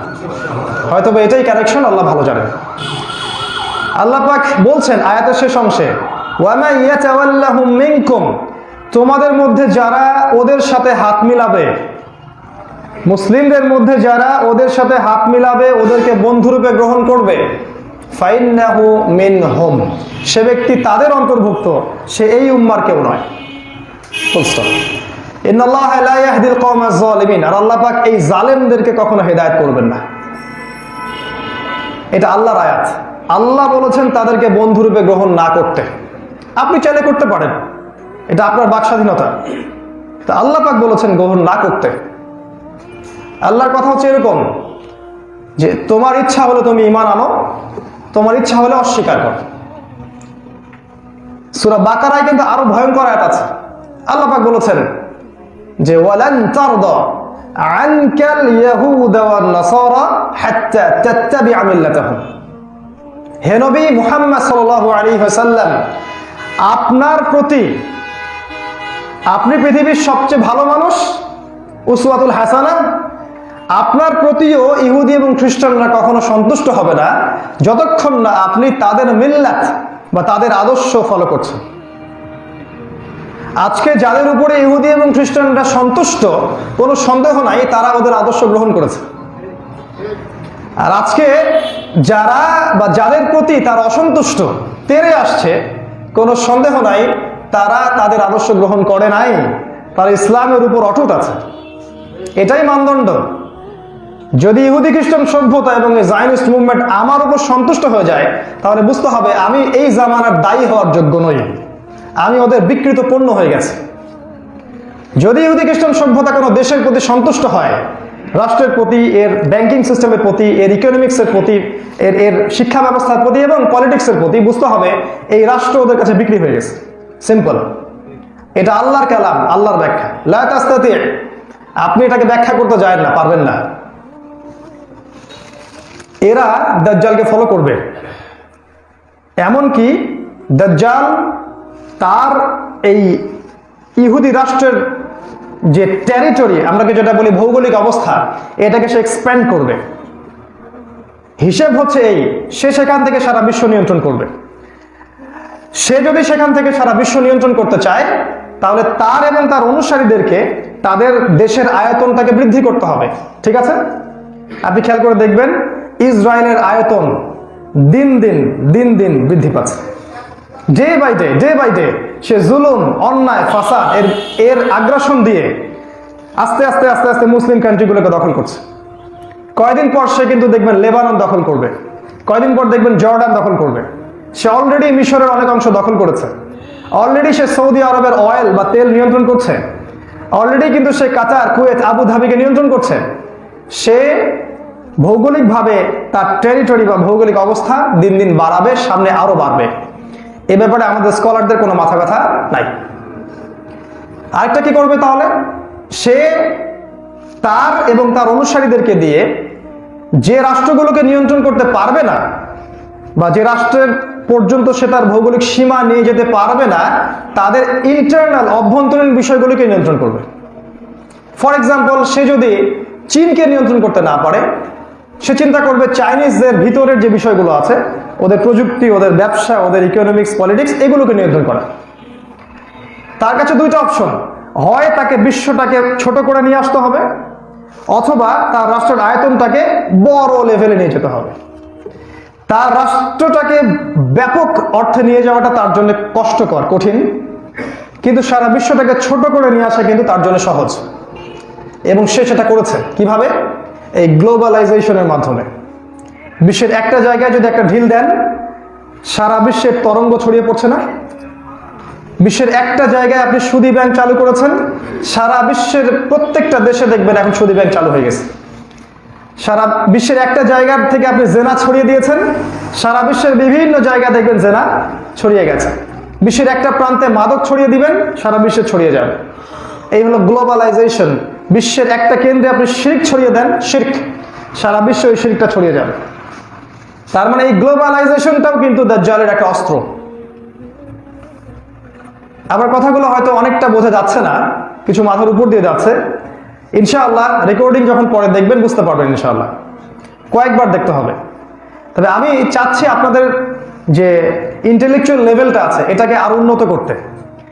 সুরের ওয়াজ অনেক শুনেছেন, গাল গল্প কেচ্ছা কাহিনী অনেক শুনেছেন, জাল জয়ীফ হাদিস অনেক শুনেছেন, আলটিমেটলি ফায়দা খুব একটা হয়নি। আমাদের একজন ওস্তাদ শেখ হারুন ইজার হাফেজাহুল্লাহ, নাম ধরেই বললাম, তিনি বলেন, একটা লেকচারে বলেছেন যে বাংলাদেশে যদি আরো 50 বছর এভাবেই দিনের দাওয়াত চলতে থাকে এই প্রোটেস্ট্যান্ট ওয়েতে, 1 ইঞ্চি জমিতেও আল্লাহর দিন কায়েম হবে না, 1 ইঞ্চি জমিতেও না। বিগত 50 বছর ধরে আমরা দিনের দাওয়াত দিয়েছি, ওয়াজ মাহফিল করেছি, অনেক সুন্দর সুন্দর কথা বলেছি, সুর করে ওয়াজ করেছি, ওয়াজ করে মাশাআল্লাহ 40-50 হাজার টাকাও নিয়েছি। আল্লাহর এই জমিনের, এই বাংলাদেশের কথাই ধরেন, একটা শরিয়া ল, একটা ইসলামী হুকুমতের একটা আইন আমরা বাস্তবায়ন করতে পারি না। তো নিঃসন্দেহে আমাদের যে চলার পথ, এখানে কিছু পরিবর্তন দরকার, ইন্টেলেকচুয়াল লেভেলটা বাড়ানো দরকার, যুগের সাথে আমাদেরকে অ্যাডভান্স হওয়া দরকার। আল্লাহ পাক তৌফিক দান করুন, আমিন। যদি তারা জায়নিস্টরা দাজ্জালকে ফলো করে, আমি আপনাদের দিকে আসছি ইনশাআল্লাহ, একটা সিকোয়েন্সে আসছি ইনশাআল্লাহ, তাহলে জায়নিস্টদেরকে সারা ওয়ার্ল্ডের পলিটিক্স নিয়ন্ত্রণ করতে হবে। কোনো সন্দেহ নাই, সারা বিশ্বের পলিটিক্যাল সিস্টেম তারা নিয়ন্ত্রণ করছে। কিভাবে? আপনি দেখবেন সারা বিশ্বের কোনো পলিটিক্যাল স্টেটে ইসলামী শরিয়া বা ইসলামী ল টোটালি বাস্তবায়িত নাই, বরং তাদের দেয়া যে মতবাদগুলো আছে, ফর এক্সাম্পল ডেমোক্রেসি, সেকুলারিজম বা কমিউনিজম বা জাতীয়তাবাদ, ন্যাশনালিজম, এগুলো কিন্তু স্ট্যাবলিশ করা হয়েছে। এটাই প্রমাণ যথেষ্ট। ওদেরকে যদি, এবং দাজ্জাল এবং তার অনুসারীদেরকে যদি সারা ওয়ার্ল্ডকে শাসন করতে হয়, তাহলে সারা ওয়ার্ল্ডের ইকোনমিক সিস্টেম ওদেরকে শাসন করতে হবে, এবং সেটা তারা করছে। আপনি খেয়াল করে দেখেন, সারা বিশ্বের ইকোনমিক সিস্টেম এখন সুদ ভিত্তিক, এবং এটা ইসরায়েল থেকে নিয়ন্ত্রণ করা হচ্ছে। ওদেরকে যদি বিশ্ব শাসন করতে হয়, তাহলে বিশ্বের সংস্কৃতি ওদেরকে নিয়ন্ত্রণ করতে হবে। আপনি খেয়াল করে দেখেন, পুরো বিশ্বের সংস্কৃতি ওরা নিয়ন্ত্রণ করছে। কোনো জায়গায় আপনি দেখবেন না 100% ইসলামিক সংস্কৃতি আছে, বরং ইসলামিক সংস্কৃতির দিকে মানুষ এখন তেড়ে আসছে। দাড়ি টুপি দেখলেই মাথা খারাপ হয়ে যাচ্ছে মানুষের। ওদেরকে যদি সেখান থেকে বিশ্ব নিয়ন্ত্রণ করতেই হয়, তাহলে ওদেরকে ওখান থেকে সারা বিশ্বের যে মিডিয়া, যে প্রযুক্তি, অস্ত্র শস্ত্র, এগুলো নিয়ন্ত্রণ করতে হবে। আপনি খুব ভালো করে দেখেন, তাহলে বুঝতে পারবেন তারা সেখান থেকে সারা বিশ্বের মিডিয়া নিয়ন্ত্রণ করছে। ওরা যদি কালকে আপনাকে বলে যে অমুক আব্দুল্লাহ আপনি একজন জঙ্গি সন্ত্রাসী, তাহলে অবশ্যই আগামীকাল সারা বিশ্বের মানুষ বলবে হ্যাঁ আপনি একজন জঙ্গি সন্ত্রাসী। ওরা যদি বলে বিশ্বের সবচেয়ে বড় ফাসেক যে ব্যক্তি, তাকে নোবেল পুরস্কার দেয়, এবং তারপরে বলে এ হচ্ছে বিশ্বের সবচেয়ে শান্তিকামী মানুষ, একে শান্তিতে নোবেল দেওয়া দরকার, তাহলে সারা বিশ্ব বলবে হ্যাঁ একে শান্তিতে নোবেল দেওয়া দরকার। এই হলো বিশ্বের মিডিয়া নিয়ন্ত্রণ। যা বলবে তাই, রাতারাতি দিনকে রাত, রাতকে দিন, যা ইচ্ছা তারা করতে পারে, এত ক্ষমতা ওদের হাতে চলে আসছে। তাই এক কথায় দাজ্জাল এবং তার ফলোয়ার্স, তারা অলরেডি জেরুজালেম দখল করেছে এবং এর আশপাশের সমস্ত কিছু তারা নিয়ন্ত্রণ করছে। আর যে রাষ্ট্রগুলো ওদের টেরিটরির বাইরে, সেগুলোর প্রত্যেকটা অর্থনৈতিক সিস্টেম, পলিটিক্যাল সিস্টেম, সংস্কৃতি, মিডিয়া, প্রযুক্তি, সবকিছু ওরা ওই কেন্দ্র থেকে নিয়ন্ত্রণ করছে, এই বিষয়ে কোনো ডাউট নাই। এখন আমাদের অবস্থানটা কি, আর তারা আসলে কি চাচ্ছে? প্রথমে আমাদের অবস্থানটা বলি। আমরা বিগত এই যে 100 বছর ধরে কিছু কাজে ব্যস্ত ছিলাম।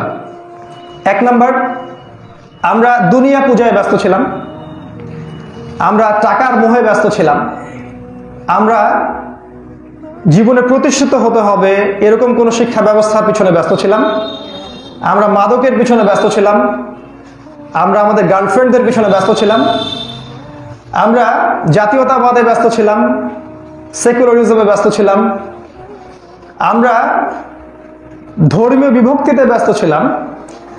আর আমরা যারা কথা বলি দাঁড়িয়ে সামনে, আমরা মূলত হালুয়া এবং রুটি খাওয়াতে ব্যস্ত ছিলাম। সেই 100 বছর থেকে যে খেলাফা চলে গেছে, কারো চোখের দিয়ে পানি পড়ে না।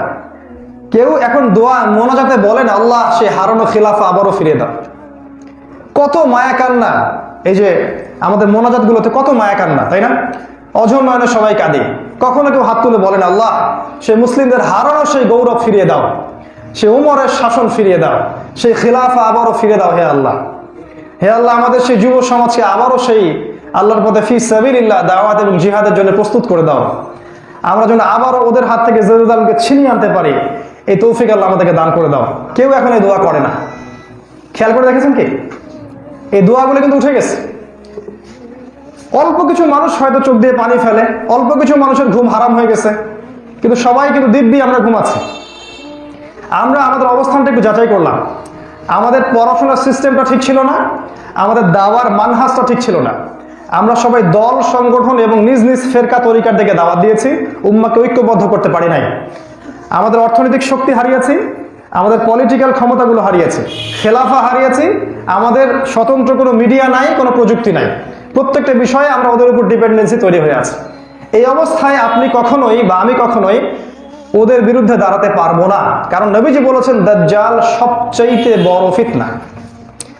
এটা এমন ফিতনা যার মোকাবেলা ইমামুল মাহদি নিজেও করবেন না। তিনি আশ্রয় নেবেন একটা মসজিদের মধ্যে, আল্লাহ পাক ঈসা আলাইহিস সালামকে পাঠাবেন, তার হাতে দাজ্জাল নিহত হবে। তাহলে আমরা যে আত্মতুষ্টিতে ভুগছি, এটা আমাদের অবস্থান, এখান থেকে বের হওয়া উচিত। 2 নম্বর পয়েন্ট হচ্ছে, ওরা চাচ্ছে কি? উত্তর, ওরা চাচ্ছে এক বাক্যে, they want to rule the world. তারা এই পুরো বিশ্বকে শাসন করতে চায় এবং তারা সেটা করছে। এর পরের পয়েন্টে আসি আপনাদের দিকে। সবচেয়ে মজার ব্যাপার হচ্ছে, তারা অলরেডি কিছু শ্রেণীর মানুষকে নিয়ন্ত্রণ করে ফেলেছে। দাজ্জাল এবং তার অনুসারী যারা, তারা কিছু কিছু শ্রেণীর মানুষে অলরেডি তার করতল গত করেছে। ফর এক্সাম্পল, তারা প্রত্যেক শাসক শ্রেণীকে তাদের হাতে নিয়ে নিয়েছে। সে শাসক জানুক আর না জানুক, বুঝুক আর নাই বুঝুক, সে দিন শেষে দাজ্জালকে ফলো করছে। প্রত্যেক শাসক, এই বিশ্বের এখনকার অবস্থা। এটাকে নিয়ন্ত্রণ করার জন্য সে জাতিসংঘ তৈরি করেছে, যার মধ্য দিয়ে সে খুব সহজেই পৃথিবীর সমস্ত শাসককে নিয়ন্ত্রণ করতে পারে। সে ওয়ার্ল্ড ব্যাংক তৈরি করেছে, যার মধ্য দিয়ে সে খুব সহজেই সারা বিশ্বের ইকোনমি নিয়ন্ত্রণ করতে পারে। সে বিবিসি, সিএনএনের মতো কিছু মিডিয়া তৈরি করেছে, যার মধ্য দিয়ে সে বিশ্বের সত্য অংশকে মিথ্যা বানাতে পারে আর মিথ্যা অংশকে সত্য বানাতে পারে। সে নিয়ন্ত্রণ করেছে অলরেডি মিডিয়াগুলোকে, শাসকদেরকে, অর্থ ব্যাংকগুলোকে এবং আলেমদের একটা সমাজকে, আলেম ওলামাদের একটা বড় অংশকেও সে নিয়ন্ত্রণ করছে। এটাই বাস্তব। আপনি বোঝেন আর নাই বোঝেন, আপনি জানেন আর নাই জানেন, আপনাকে সে নিয়ন্ত্রণ করছে। সে আরো নিয়ন্ত্রণ করছে নারীদেরকে। এই নারী বা ফ্যামিলিস্ট রেভলিউশন যেটা আপনারা দেখছেন, নগ্ন নারীদের যে প্রদর্শনী এবং তাদের যে এগিয়ে যাওয়ার অপ্রতিরোধ্য গতিতে, এরা দাজ্জালের ফলোয়ার্স। তারা দাজ্জাল এবং তার অনুসারীরা এদেরকে নিয়ন্ত্রণ করছে। সে মুশরিকদেরকে নিয়ন্ত্রণ করছে, যারা শিরিক করছে সারা বিশ্বে, এই মুশরিকদেরকে তারা নিয়ন্ত্রণ করছে। এবং প্রত্যেকটা বিশ্বের মুনাফিক যে সমাজগুলো আছে, যারা বাইরের দিক থেকে মুসলিম মনে হয় কিন্তু ভিতরটা নেফাকে পরিপূর্ণ, এদেরকে তারা নিয়ন্ত্রণ করছে। এমনকি তারা আমাদের সংস্কৃতি এবং পরিবারগুলোকে নিয়ন্ত্রণ করছে। সবচেয়ে বড় কথা, তারা আমাদের শিক্ষা ব্যবস্থাকে নিয়ন্ত্রণ করছে। এগুলো অলরেডি তার হাতে চলে এসেছে। 2টা শ্রেণী, অনলি 2টা শ্রেণী, তাদের সম্পূর্ণ নিয়ন্ত্রণের বাইরে এবং তাদের যে অ্যাম্বিশন, তারা যে বিশ্ব শাসন করতে চায়, এই পথে বাধা মাত্র 2টা শ্রেণী। একটা হচ্ছে মুসলিম শ্রেণী, যারা ইসলাম ফলো করে, আল্লাহর বিধান মেনে চলতে চায়, আল্লাহ ছাড়া কাউকে ভয় করে না, রাসূলুল্লাহ সাল্লাল্লাহু আলাইহি ওয়াসাল্লাম ছাড়া কাউকে উসওয়াতুল হাসানা মনে করে না, এবং কোরআন এবং হাদিস ছাড়া কোনো কিছুর পরোয়া তারা করে না। এই মুসলিম শ্রেণীকে তারা এখন পর্যন্ত টোটালি ডমিনেট করতে পারে নাই।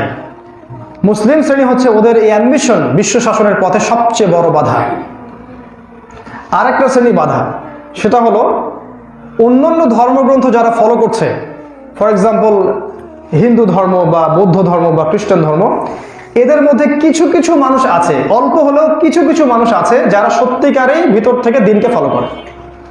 তারা উগ্র না, তারা অহংকারী না, তারা জুলুমের বলে প্রত্যেকটা মুসলিম কান্ট্রিতে আক্রমণ করছে না। আল্লাহ পাক বলেছেন কিন্তু অল্প কিছু মানুষ হলেও তাদের মধ্যে ভালো কিছু মানুষ আছে, এদেরকেও সে এখনো নিয়ন্ত্রণ করতে পারে নাই। এই দুই শ্রেণীর মানুষকে দাজ্জাল আলটিমেটলি ডমিনেট করতে পারে নাই, কিন্তু তার এই যে অ্যাম্বিশন, এর পথে এই দুইটা শ্রেণী হচ্ছে বাধা। এর মধ্যে একটা শ্রেণী নিয়ে আমরা কথা বলছি, সেটা হলো মুসলিমরা, আমরা যারা। এই মুসলিমদের মধ্যে আবার দুইটা শ্রেণী আছে যারা ওর এই অ্যাম্বিশনের পথে সবচেয়ে বড় বাধা।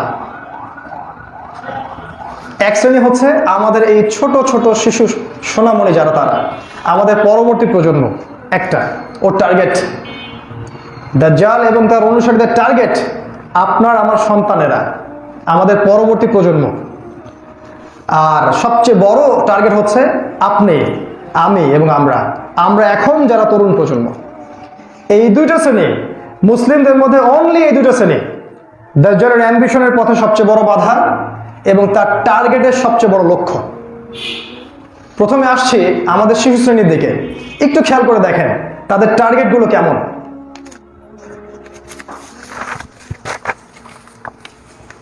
আপনি আপনার বাচ্চার দিকে তাকান এবং আপনার আজকে থেকে 50 বছর আগের যে বাচ্চারা ছিল এই বিশ্বে, তাদের দিকে তাকাবেন, মিলাবেন। একটু দেখেন, আপনার বাচ্চার দিকে তাকান। তারা আমাদের বাচ্চাদের জন্য কি করেছে? তারা আমাদের বাচ্চাদেরকে ধ্বংস করার জন্য, এরা যেন কখনো আল্লাহর পথে দাঁড়াতে না পারে এবং দাজ্জাল আর তার অনুসারীদের পথে বাধা হয়ে দাঁড়াতে না পারে, এই জন্য তারা আসলে কি করছে দেখুন। তারা প্রথমত আমাদের বাচ্চাদেরকে ফিজিক্যালি দুর্বল করে দিয়েছে।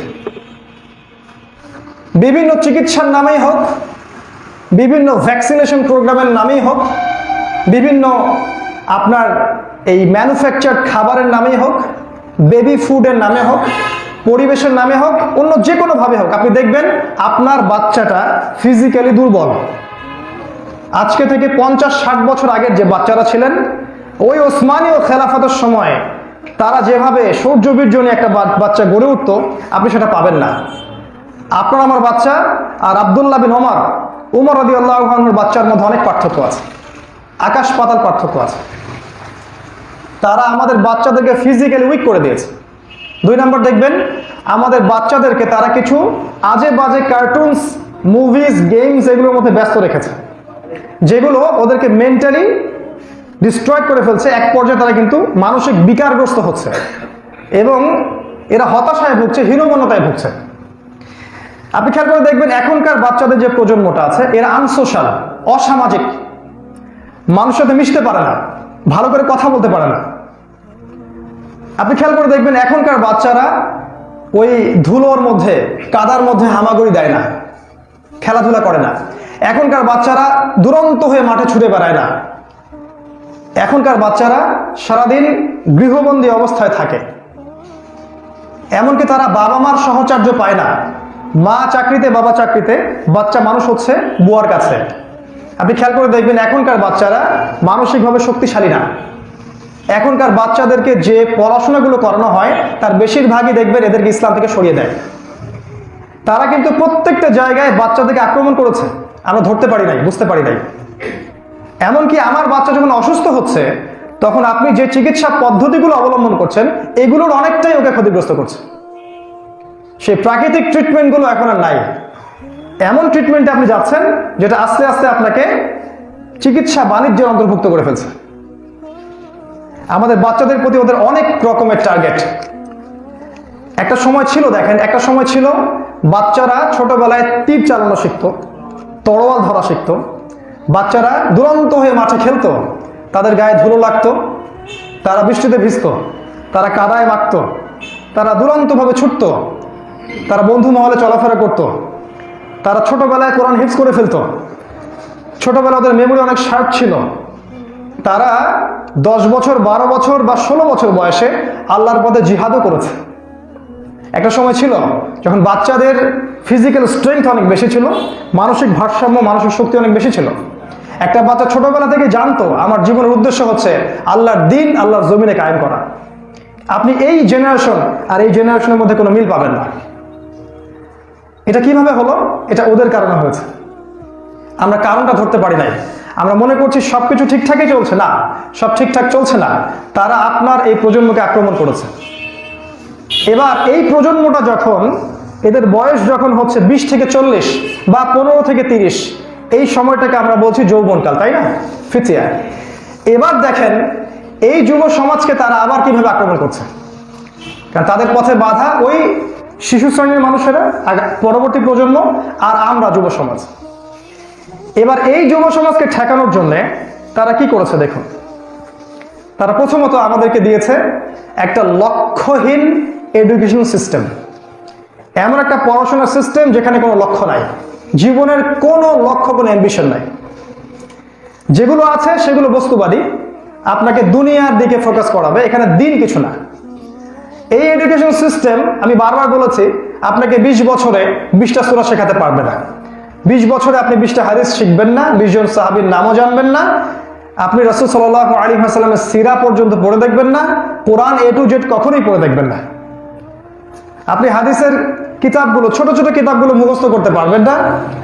আপনি ইসলামের বুনিয়াদী বিষয়গুলো সম্পর্কে জ্ঞান পাবেন না, যেমন ওযুর ফরজ কয়টা, সালাতের ফরজ কয়টা। এগুলো শেখার জন্য আপনাকে যৌবন বয়সে এসে আল্লাহর পথে সময় দিতে হচ্ছে। অথচ এগুলো শেখা উচিত ছিল কখন? যখন আপনার বয়স 7 থেকে 10, তখন। তো এই যদি হয় অবস্থা, তাহলে ওরা আমাদেরকে এমন একটা এডুকেশন সিস্টেম দিয়েছে যেটা আমাদেরকে আমাদের জীবনের লক্ষ্য থেকে সরিয়ে দিয়েছে। লক্ষ্যটা কি ছিল? লক্ষ্যটা আল্লাহ পাক বলেছেন সূরা আলী ইমরানের মধ্যে 185 নম্বর আয়াতে। আয়াতটা খুব ভালো করে শুনুন। আল্লাহ পাক বলেছেন, কুল্লু নাফসিন যায়িকাতুল মাউত, প্রত্যেকটা নফসকে মৃত্যুর স্বাদ গ্রহণ করতে হবে। ফামান যুহজিহা আনিন নার ওয়া উদখিলাল জান্নাতা ফাকাদ ফাজ, অতঃপর যাদেরকে জাহান্নাম থেকে বাঁচানো হবে এবং জান্নাতে প্রবেশ করানো হবে, ফাকাদ ফাজ, সে ব্যক্তি সফল। This is the real definition of success. সাফল্যের মৌলিক সংজ্ঞাটা হচ্ছে এটা। যে ব্যক্তিকে আল্লাহ পাক জাহান্নাম থেকে বাঁচাবেন, জান্নাতে প্রবেশ করাবেন, সে ব্যক্তি সফল, আর কেউই সফল না। আমাদের ডোনাল্ড ট্রাম্প সফল না যদি সে জাহান্নাম থেকে বাঁচতে না পারে।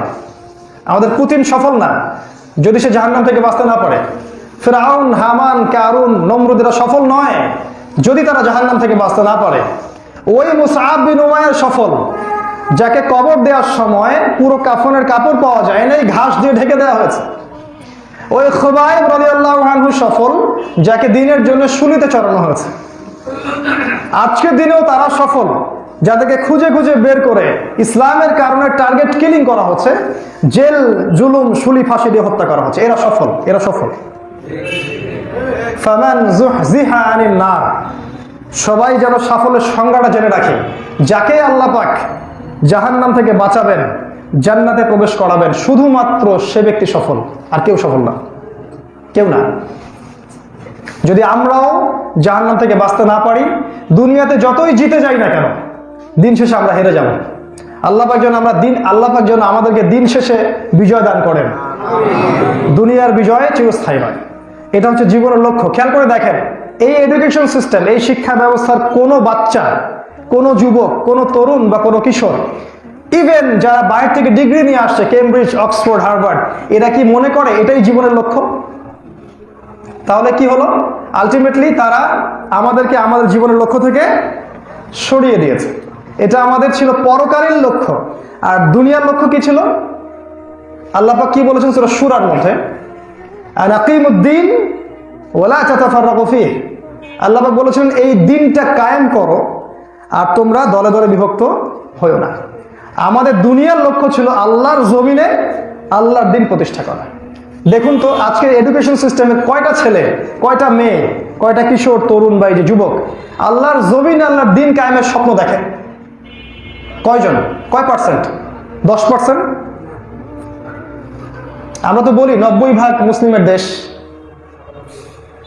তাই না? 90% মুসলিমের দেশে 100 জনের মধ্যে 90 জন মানুষই নামাজ পড়ে না, 5 ওয়াক্ত নামাজ পড়ে না। আবার যারা নামাজ পড়ে তারা বোঝে না আমি আসলে কি করছি। এই 90% মুসলিমের দেশে আপনি দেখবেন যে 90% মানুষ কোরআন তেলাওয়াত করতে জানে না। আর যারা জানে তারা জানে না কোরআনে কি লেখা আছে। 90% মুসলিমের দেশে আপনি দেখবেন একটা শরিয়া ল কায়েম নাই। 90% মুসলিমের দেশে আপনি দেখবেন ইসলাম পালন করতে গেলে আপনাকে কত ট্যাক্স শুনতে হচ্ছে। আপনি শুধু কি বলেছেন, লা ইলাহা ইল্লাল্লাহ, আমি আল্লাহ ছাড়া কারো বিধান মানি না। সিম্পল, এই তো। এটা বলার কারণেই আপনাকে হত্যা করা হবে। এটা বলার কারণেই আপনাকে হত্যা করা হবে। এটাই কি 90% মুসলিমের দেশ? যারা মনে করি আমরা এটা 90% মুসলিমের দেশ, বাংলাদেশ বা এই ধরনের যত কান্ট্রিগুলো আছে এগুলো ইসলামিক কান্ট্রি, তারা জেগে জেগে স্বপ্ন দেখছেন। এটা ইসলামিক কান্ট্রি নয়, এটাকে বানাতে হবে ইসলামিক কান্ট্রি।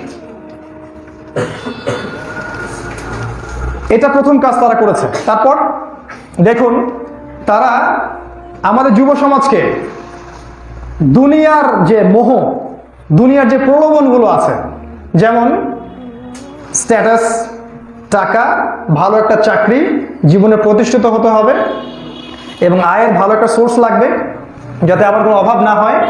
এক কথায় দুনিয়া দুনিয়া আর দুনিয়া, এর পিছনে মত্ত রেখেছে। মত্ত দুনিয়া আমাদের প্রয়োজন, দুনিয়াতে চলতে হবে প্রয়োজন, কিন্তু উদ্দেশ্য করে নিয়েছে কিন্তু আমরাই।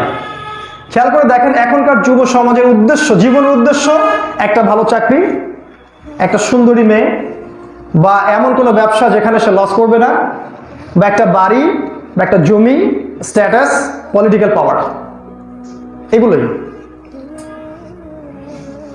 এই শিক্ষাগুলো শুধু যে শিক্ষা ব্যবস্থা ওদেরকে দিচ্ছে তা নয়, এই শিক্ষাগুলো তাদের পরিবারও ওদেরকে দিচ্ছে। এক একটা পরিবার এখন এক একটা জাহান্নামের টুকরা। পরিবারের কোনো কর্তা এখন ইব্রাহিমের মতো নয়, পরিবারের মারা এখন সারা হাজারার মতো নয়, পরিবারের আত্মীয় স্বজন যারা আমাদের চারপাশে ঘুরছে তাদের কাছে আমাদের কোনো মূল্য নাই।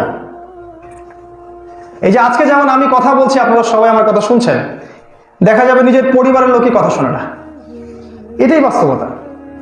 মানে পরিবারগুলো এখন জাহান্নামের টুকরা হয়ে যাচ্ছে, দিন দিন হয়ে গেছে। এবং পরিবার থেকে এই শিক্ষাগুলো দেয়া হয় যে বাবা, তোমাকে জীবনে বড় হতে হবে, তোমাকে নিজের পায়ে দাঁড়াতে হবে, বড় চাকরি করতে হবে, সেই চাকরি হোক হালাল পথে বা হারাম পথে, করতেই হবে। এবং শেষ বয়সে আমাকে দেখতে হবে, যদি একটা বাড়ি না করতে পারো, একটা গাড়ি না করতে পারো, জমি না কিনতে পারো, সুন্দর একটা মেয়ে পাবে না, কেউ তোমাকে মূল্যায়ন করবে না। কোনো পিতা, কোনো মা, কোনো বোন, কোনো ভাই, পরিবারের গার্ডিয়ান তাদেরকে বুঝাচ্ছে না যে আল্লাহ পাক আপনাকে সৃষ্টি করেছে, হে আমার বাবা, হে আমার সন্তান, আল্লাহ তোমাকে সৃষ্টি করেছে শুধুমাত্র তার ইবাদত করার জন্যে। তোমাকে আল্লাহ পাক দিয়েছে ইসলাম, তোমাকে দিয়েছে ঈমান, তোমাকে দিয়েছে সুন্নাহ। আল্লাহ চান যে তুমি আল্লাহর জমিনে তার দিন কায়েম করো। আমরা তোমার সাথে আছি, তুমি এগিয়ে যাও। আমি পিতা হিসেবে, মা হিসেবে তোমার সাথে আছি, তুমি এগিয়ে যাও। এই পথে তুমি গাজী হলে আমি গাজীর পিতা, গাজীর মা। এই পথে তুমি শহীদ হলে আমি শহীদের পিতা, শহীদের মা। এইভাবে কিন্তু কোনো পিতা, কোনো মা এখন সন্তানদেরকে ট্রিট করছে না, তৈরি করছে না। তার মানে পিতা মাতাদের করে নিয়ন্ত্রণ করে ফেলেছে। এটা হচ্ছে পারিবারিক অবস্থা। খেয়াল করে দেখবেন এই দুনিয়ার প্রলোভনগুলোতে তারা এই যুব সমাজকে মত্ত রেখেছে। আরেকটা কি, তারা যুব সমাজকে নারীর নেশায় মত্ত রেখেছে। নারী কিভাবে? ওই শিক্ষা ব্যবস্থায় ফিরে যাচ্ছে। এই শিক্ষা ব্যবস্থায় যতদিন পর্যন্ত আপনি পড়াশোনা করবেন, আপনাকে ফ্রি মিক্সিংয়ে পড়াশোনা করতে হবে। একটা মেয়ে আপনার সামনে বসে থাকবে, যার গায়ে কাপড় পরেও সে ন্যাংটা। নবীজি বলেছেন, আমি বলিনি, তারা কাপড় পরেও ন্যাংটা। নবীজি বলেছেন নিসাউন কাসিয়া আরিয়াতুন। শেষ জামানায় এক শ্রেণীর মেয়ে বের হবে যারা কাপড় পরেও নগ্ন থাকবে, নবীজি বলেছেন সাল্লাল্লাহু আলাইহি ওয়াসাল্লাম। এবং খেয়াল করলে দেখবেন তারা যে নগ্ন হয়ে আছে, এই বোধটাও তাদের মধ্য থেকে উঠে গেছে। কিন্তু সে যে একটা পোশাক পরছে যেটা দেখে মানুষ তার দিকে খারাপ দৃষ্টিতে তাকাচ্ছে, মানুষের কাছে খারাপ লাগছে, এই চেতনাটাও কিন্তু ওর মধ্যে কাজ করছে না। তাহলে একেও অনিয়ন্ত্রণ করে ফেলেছে অলরেডি। তো এই শিক্ষা ব্যবস্থায় আপনাকে এ ধরনের মেয়েদের সাথে পড়াশোনা করতে হবে 10 বছর, 15 বছর বা 20 বছর। আর এই সম্ভাবনা 1%, এই সম্ভাবনাটা 1% যে এত দীর্ঘদিন আপনি ফ্রি মিক্সিংয়ে পড়াশোনা করার পর একটা মেয়ের সাথে আপনার শারীরিক সম্পর্ক হবে না, এই সম্ভাবনা 1%, 0.001%। 99% সম্ভাবনা যে এই 10-15 বছরে অবশ্যই একাধিক মেয়ের সাথে আপনার প্রেম হবে এবং একাধিক মেয়ের সাথে আপনার সেক্সুয়াল রিলেশনশিপ হতেই পারে।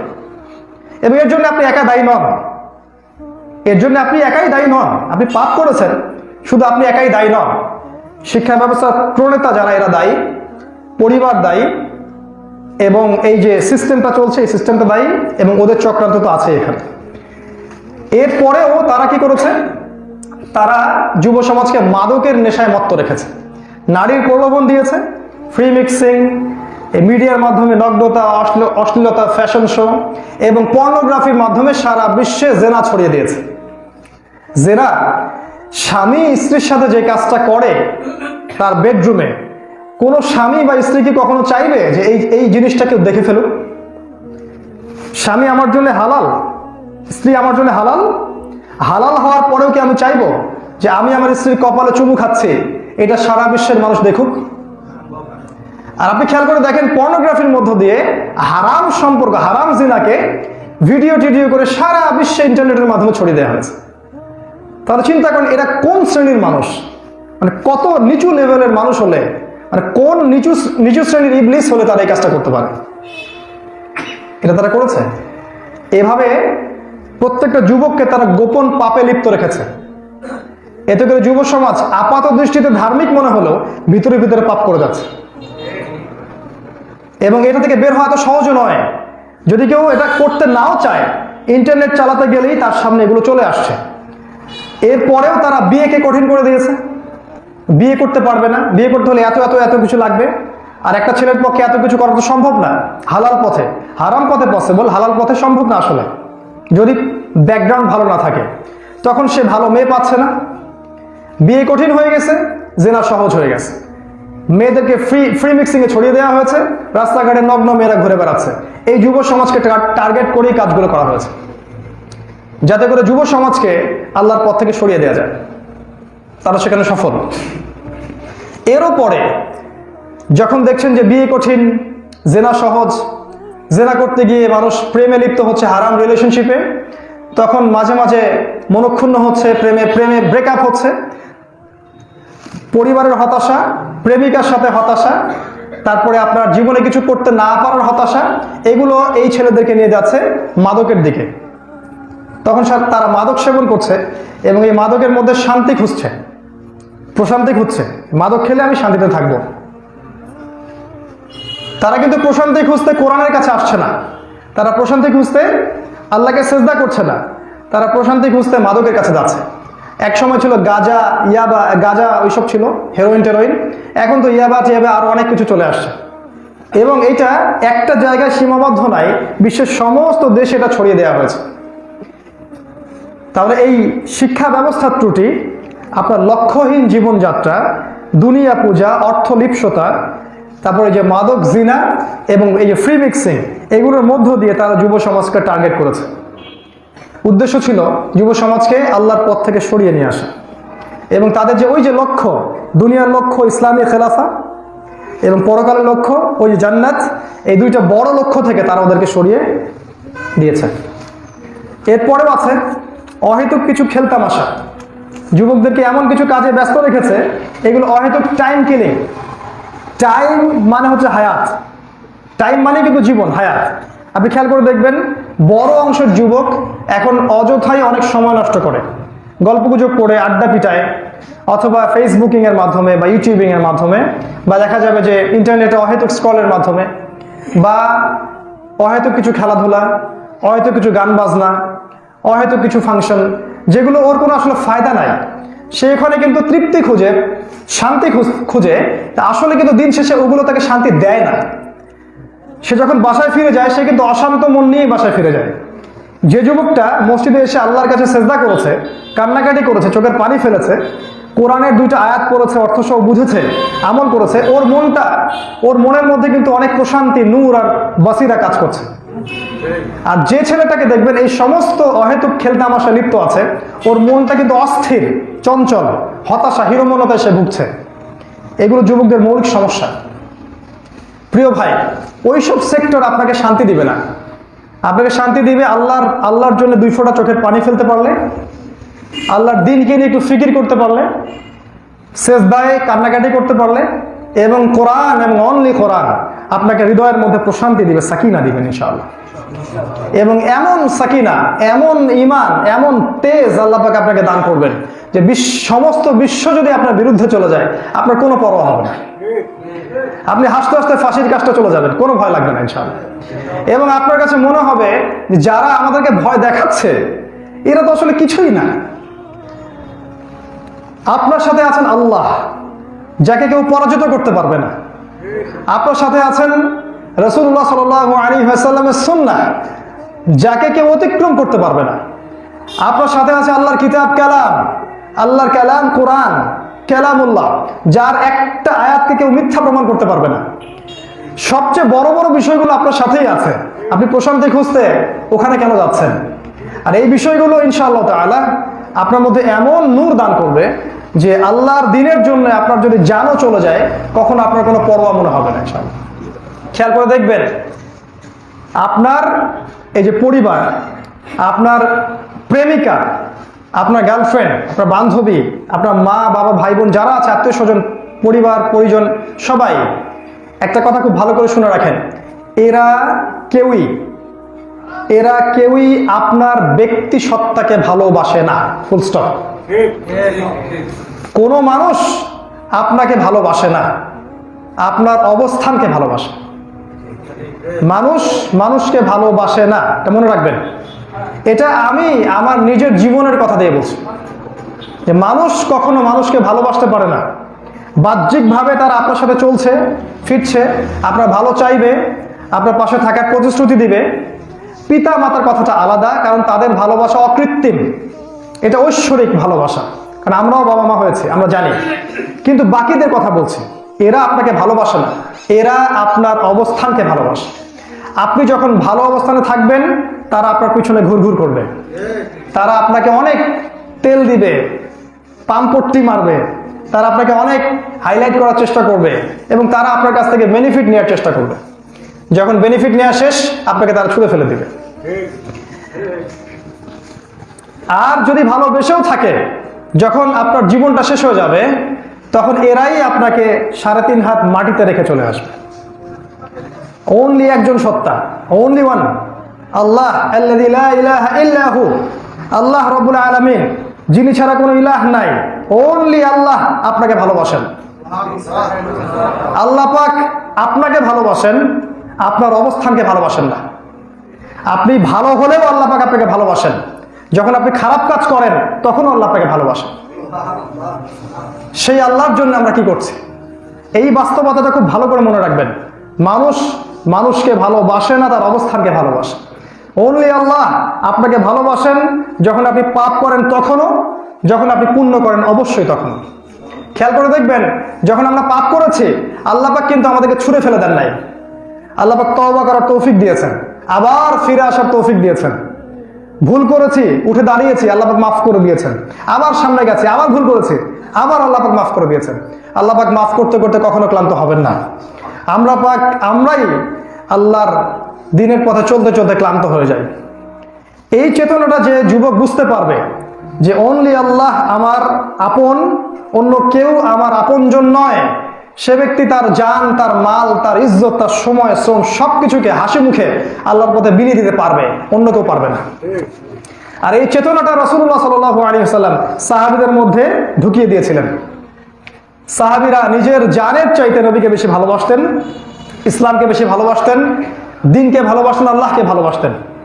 তারা তাদের জান, মাল, সময়, শ্রম, ইজ্জত, সম্মান সবকিছু আল্লাহর জন্য কুরবান করে দিয়েছিলেন। আমরা যদি এটা করতে পারি অনলি তখনই এই দিনের বিজয় সম্ভব, অন্যথায় সম্ভব নয়। এছাড়াও তারা আমাদের যুবকদেরকে তাহলে ব্যস্ত রেখেছে আরেকটা কাজে। এটা একটু বলি, এই পয়েন্টটা লাস্ট পয়েন্ট, সেটা হচ্ছে পলিটিক্যাল পাওয়ার অ্যাচিভ করার যে মোহ। এখানে আমাদের যুবকদেরকে এখন রাজনৈতিক ক্ষমতা অর্জন করার একটা মোহ দিয়েছে তারা। যদি আমি রাজনৈতিক ক্ষমতা অর্জন করতে পারি তাহলে সমাজের মানুষ আমাকে ভক্তি শ্রদ্ধা করবে, 2-4 জনকে চটথাপ্পড় দিলে কেউ আমাকে কিছু করতে পারবে না। কেউ যদি ইসলামের পক্ষে কথা বলে তারে ডাইকা নিয়ে ঘরের ভিতর ঢুকাবো, মাইরা হারার বিষয় গুঁড়া করে ফেলাবো। কেউ কিছু বলতে পারবে না। আমার সাথে পুলিশ আছে, প্রশাসন আছে, আমি পলিটিক্যাল নেতার ছেলে, আমি অমুক, আমি তমুক, এই যে একটা মোহ, এই যে একটা অহংকার, উদ্ধত আচরণ, এইদিকে শয়তান, ইবলিস, দাজ্জাল এবং তার অনুসারীরা যুব সমাজকে ব্যস্ত রেখেছে। এবং তারা ভুলে গেছে তারা কোথা থেকে তৈরি হয়েছিল এবং কোথায় তারা ফিরে যাবে। আল্লাহ পাক কোরআনে বলেছেন তাদেরকে সৃষ্টি করা হয়েছে তুচ্ছ একটা পানি থেকে, শুক্রকীট থেকে, দুর্গন্ধযুক্ত বীর্য থেকে আল্লাহ পাক এদেরকে সৃষ্টি করেছেন। এরা ফিরে যাবে ওই কবরে যখন তাদের দেহ থেকে দুর্গন্ধ বের হবে। আর মাঝখানের এই সময়টাতেই তারা এগুলো করছে। আল্লাহ পাক তাদেরকে হেদায়েত করুন, এই দোয়া করছে। এই কয়েকটা বিষয় নিয়ে মূলত তারা আমাদের যুব সমাজকে ইসলামের পথ থেকে সরানোর চেষ্টা করেছে এবং তারা, আমার মত যে তারা 95% সফল। এবং এর আগেও এই যে বললাম, আমাদের আগামী প্রজন্মকে নষ্ট করার জন্য তারা যা যা করেছে, এখানেও তারা প্রায় 95% সফল। আর এই যদি হয় অবস্থা, আর আমি বলেছি এই দুইটা শ্রেণী, কেবলমাত্র এই দুইটা শ্রেণী পারে ইসলামের বিজয় অর্জন করতে, দাজ্জাল এবং তার সভ্যতা এবং তার যে অনুসারীরা আছে এদের বিরুদ্ধে দাঁড়াতে। কি করা উচিত ছিল তাহলে? উচিত ছিল আমাদের ছোটবেলা থেকেই জীবনের লক্ষ্যটাকে ঠিক করা। উচিত ছিল আমাদের প্রত্যেকটা পরিবারের কর্তাদেরকে ইব্রাহিমের মতো হয়ে যাওয়া, মাদেরকে হাজেরার মতো হয়ে যাওয়া এবং সন্তানদেরকে ইসমাইলের মতো হয়ে যাওয়া। উচিত ছিল ছোট্টবেলা থেকেই আমার সোনামণিদেরকে আল কোরআনের শিক্ষায় শিক্ষিত করা, ইসলামের বুনিয়াদী বিষয়গুলোকে শেখানো, তাদেরকে প্রাকৃতিক পরিবেশে বড় করা, তাদেরকে ভালো ভালো খাবার খাওয়ানো যেগুলো ম্যানুফ্যাকচার্ড নয়, যেগুলো পুষ্টিকর, যাতে করে ওদের শরীরটা সুঠাম হয়ে গড়ে ওঠে, আমাদের মতো নয়। উচিত ছিল ন্যাচারাল খাবারের সাথে আলো বাতাস প্রকৃতির সাথে ওদেরকে মিশতে দেয়া, খেলতে দেয়া, ওদেরকে ধুলো মাখতে দেয়া, কাদা মাখতে দেয়া, ওদেরকে কষ্ট সহিষ্ণু করে গড়ে তোলা, ওদেরকে ভাষা শেখানো, ওদেরকে এমন একটা পড়াশোনার সিস্টেমে পড়াশোনা করানো যেখানে পড়াশোনা করলে ওরা দিন দুনিয়া উভয়টার জ্ঞান অর্জন করতে পারবে। উচিত ছিল আমাদের হালাল রিজিকের দিকে চোখ দেয়া। রিজিকটা হালাল না হলে কোনো কিছুই কবুল হয় না এবং আলটিমেটলি এই কাজগুলো কোনো ফল বয়ে আনে না। উচিত ছিল আমাদের যখন আমরা কৈশোরে চলে আসব তখন আমাদের হালাল রিজিক অর্জন করা, অল্প রিজিকে তুষ্ট থাকা, জীবনের চাহিদার লেভেলটাকে কম রাখা এবং খাদিজা রাদিয়াল্লাহু আনহার মতো একটা প্রেমময়ী দিনদার মেয়েকে বিয়ে করা। উচিত ছিল। উচিত ছিল আমাদের আদর্শ পরিবার গঠন করা, আমাদের সন্তানদেরকে আগামী প্রজন্মের জন্য মানুষ করে যাওয়া এবং তাদের মধ্যে দাওয়া, আল্লাহর পথের দাওয়া, আল্লাহর পথের জিহাদ এবং শাহাদাতের যে তামান্না, দিন প্রতিষ্ঠার যে প্রেরণা, এটাকে এস্টাবলিশ করা। এগুলো উচিত ছিল আমাদের। যদি আজও আমরা এগুলো করতে পারি, ইনশাআল্লাহ আগামী দিন বিজয় আমাদের হবে ইনশাআল্লাহ তাআলা। যদি আজও আমরা এগুলো করতে পারি ইনশাআল্লাহ তাআলা, অল্প সময়ের মধ্যেই আমরা ওদের হাত থেকে জেরুজালেমকে মুক্ত করবো ইনশাআল্লাহ তাআলা। ইনশাআল্লাহ কোনো সন্দেহ নাই, আগামী দিনগুলো হচ্ছে ইসলামের জন্য। ইসলাম হবে আগামী দিনের সুপার পাওয়ার, এ বিষয়ে কোনো সন্দেহ নাই। বিশ্বের সমস্ত পরাশক্তি ইসলামের সামনে আত্মসমর্পণ করতে বাধ্য হবে। এটা রাসূলুল্লাহ সাল্লাল্লাহু আলাইহি ওয়াসাল্লামের পবিত্র জবানের ভবিষ্যৎবাণী। পৃথিবীর কোনো শক্তি এটাকে ঠেকাতে পারবে না ইনশাআল্লাহ আযজা ওয়া জাল। আমরা ইনশাআল্লাহ কাশ্মীর উদ্ধার করব, ইনশাআল্লাহ আমরা উইঘুর ভাইদের পাশে যাব, ইনশাআল্লাহ আরাকান তার জায়গা ফিরে পাবে, ইনশাআল্লাহ প্যালেস্টাইনে কোনো শিশু কাঁদবে না, ইনশাআল্লাহ ইয়েমেনের কোনো বাচ্চাকে বোম মেরে হত্যা করা হবে না ইনশাআল্লাহ তাআলা। ইনশাআল্লাহ আযজা ওয়া জাল আফগান আমাদের হবে, ওটা আমরা ছিনিয়ে নিব ইনশাআল্লাহ। ইনশাআল্লাহ Iraq, Iran, Libya, Syria, Jordan, প্রতিটা কান্ট্রি আমরা ইনশাআল্লাহ ইসলামের যে শাসন, যে শরিয়া, এর মধ্যে বুনিয়াদী ভিত্তি হিসেবে প্রতিষ্ঠা করবো ইনশাআল্লাহ। ইনক্লুডিং আমাদের মাতৃভূমি, এটাও বাদ থাকবে না ইনশাআল্লাহ। বাতিলরা যত চেষ্টাই করে না কেন ইনশাআল্লাহ আযজা ওয়া জাল আগামী দিনগুলোতে এখানেও ইসলামী খেলাফা কায়েম হবে ইনশাআল্লাহ। বিইজ্জি আজিজ আও যিল্লি দলিল। আমাদেরকে করতে হবে না, আমাদের দিকে তেরে আসবেন না, আমার দিকে তেরে আসার দরকার নাই। এটা আমি করব না, এটা আমাকে করতে হবে না, এটা করবে ইমামুল মাহদি ঈসা আলাইহিস সালাম। যদি এখন কেউ করতে নাই বা পারে, ইনশাআল্লাহ ইমামুল মাহদি ঈসা আলাইহিস সালাম যখন আসবেন তখন আপনার এই ঢাকা, এই চট্টগ্রাম, বাংলাদেশ, পাকিস্তান, এই মিয়ানমার, বার্মা, দিল্লি, কাশ্মীর কোনো কিছুই বাকি থাকবে না ইনশাআল্লাহ আযজা ওয়া জাল। আপনি আল্লাহর কালামের সাথে ফাইট করতে পারবেন না, আপনি আল্লাহ রাসূলের সুন্নাহর সাথে ফাইট করতে পারবেন না, রাসূলের ভবিষ্যৎবাণীকে আপনি টলাতে পারবেন না। এই ক্ষমতা আল্লাহ পাক আপনাকে দেন নাই। আত্মসমর্পণ করে ফেলুন ইসলামের সামনে, বিখাইর, এটা কল্যাণকর হবে ইনশাআল্লাহ। যদি না করতে পারেন, আল্লাহ পাক ফিরআউনের সাথে যা করেছেন, নমরুদের সাথে যা করেছেন, ওই আবু জেহেলের সাথে আল্লাহ পাক যা করেছেন, এ যুগের ফিরআউন, এ যুগের নমরুদ, এ যুগের আবু জেহেলদের সাথে আল্লাহ পাক তাই করবেন ইনশাআল্লাহ তাআলা। প্রিয় যুবক ভাইরা, হে আমার যুবক ভাইরা, আমরা উদাত্ত আহ্বান জানাবো। আলোচনা অনেক লম্বা করতে চাচ্ছি না, হয়তো প্রশ্নোত্তর পর্ব নিব আমরা ইনশাআল্লাহ। আমরা উদাত্ত আহ্বান জানাবো ইনশাআল্লাহ তাআলা। আসুন আমরা প্রথমত আমাদের জীবনের উদ্দেশ্যটাকে ঠিক করি, এরপরে আমরা আমাদের শৈশবটাকে এমনভাবে গড়ে উঠি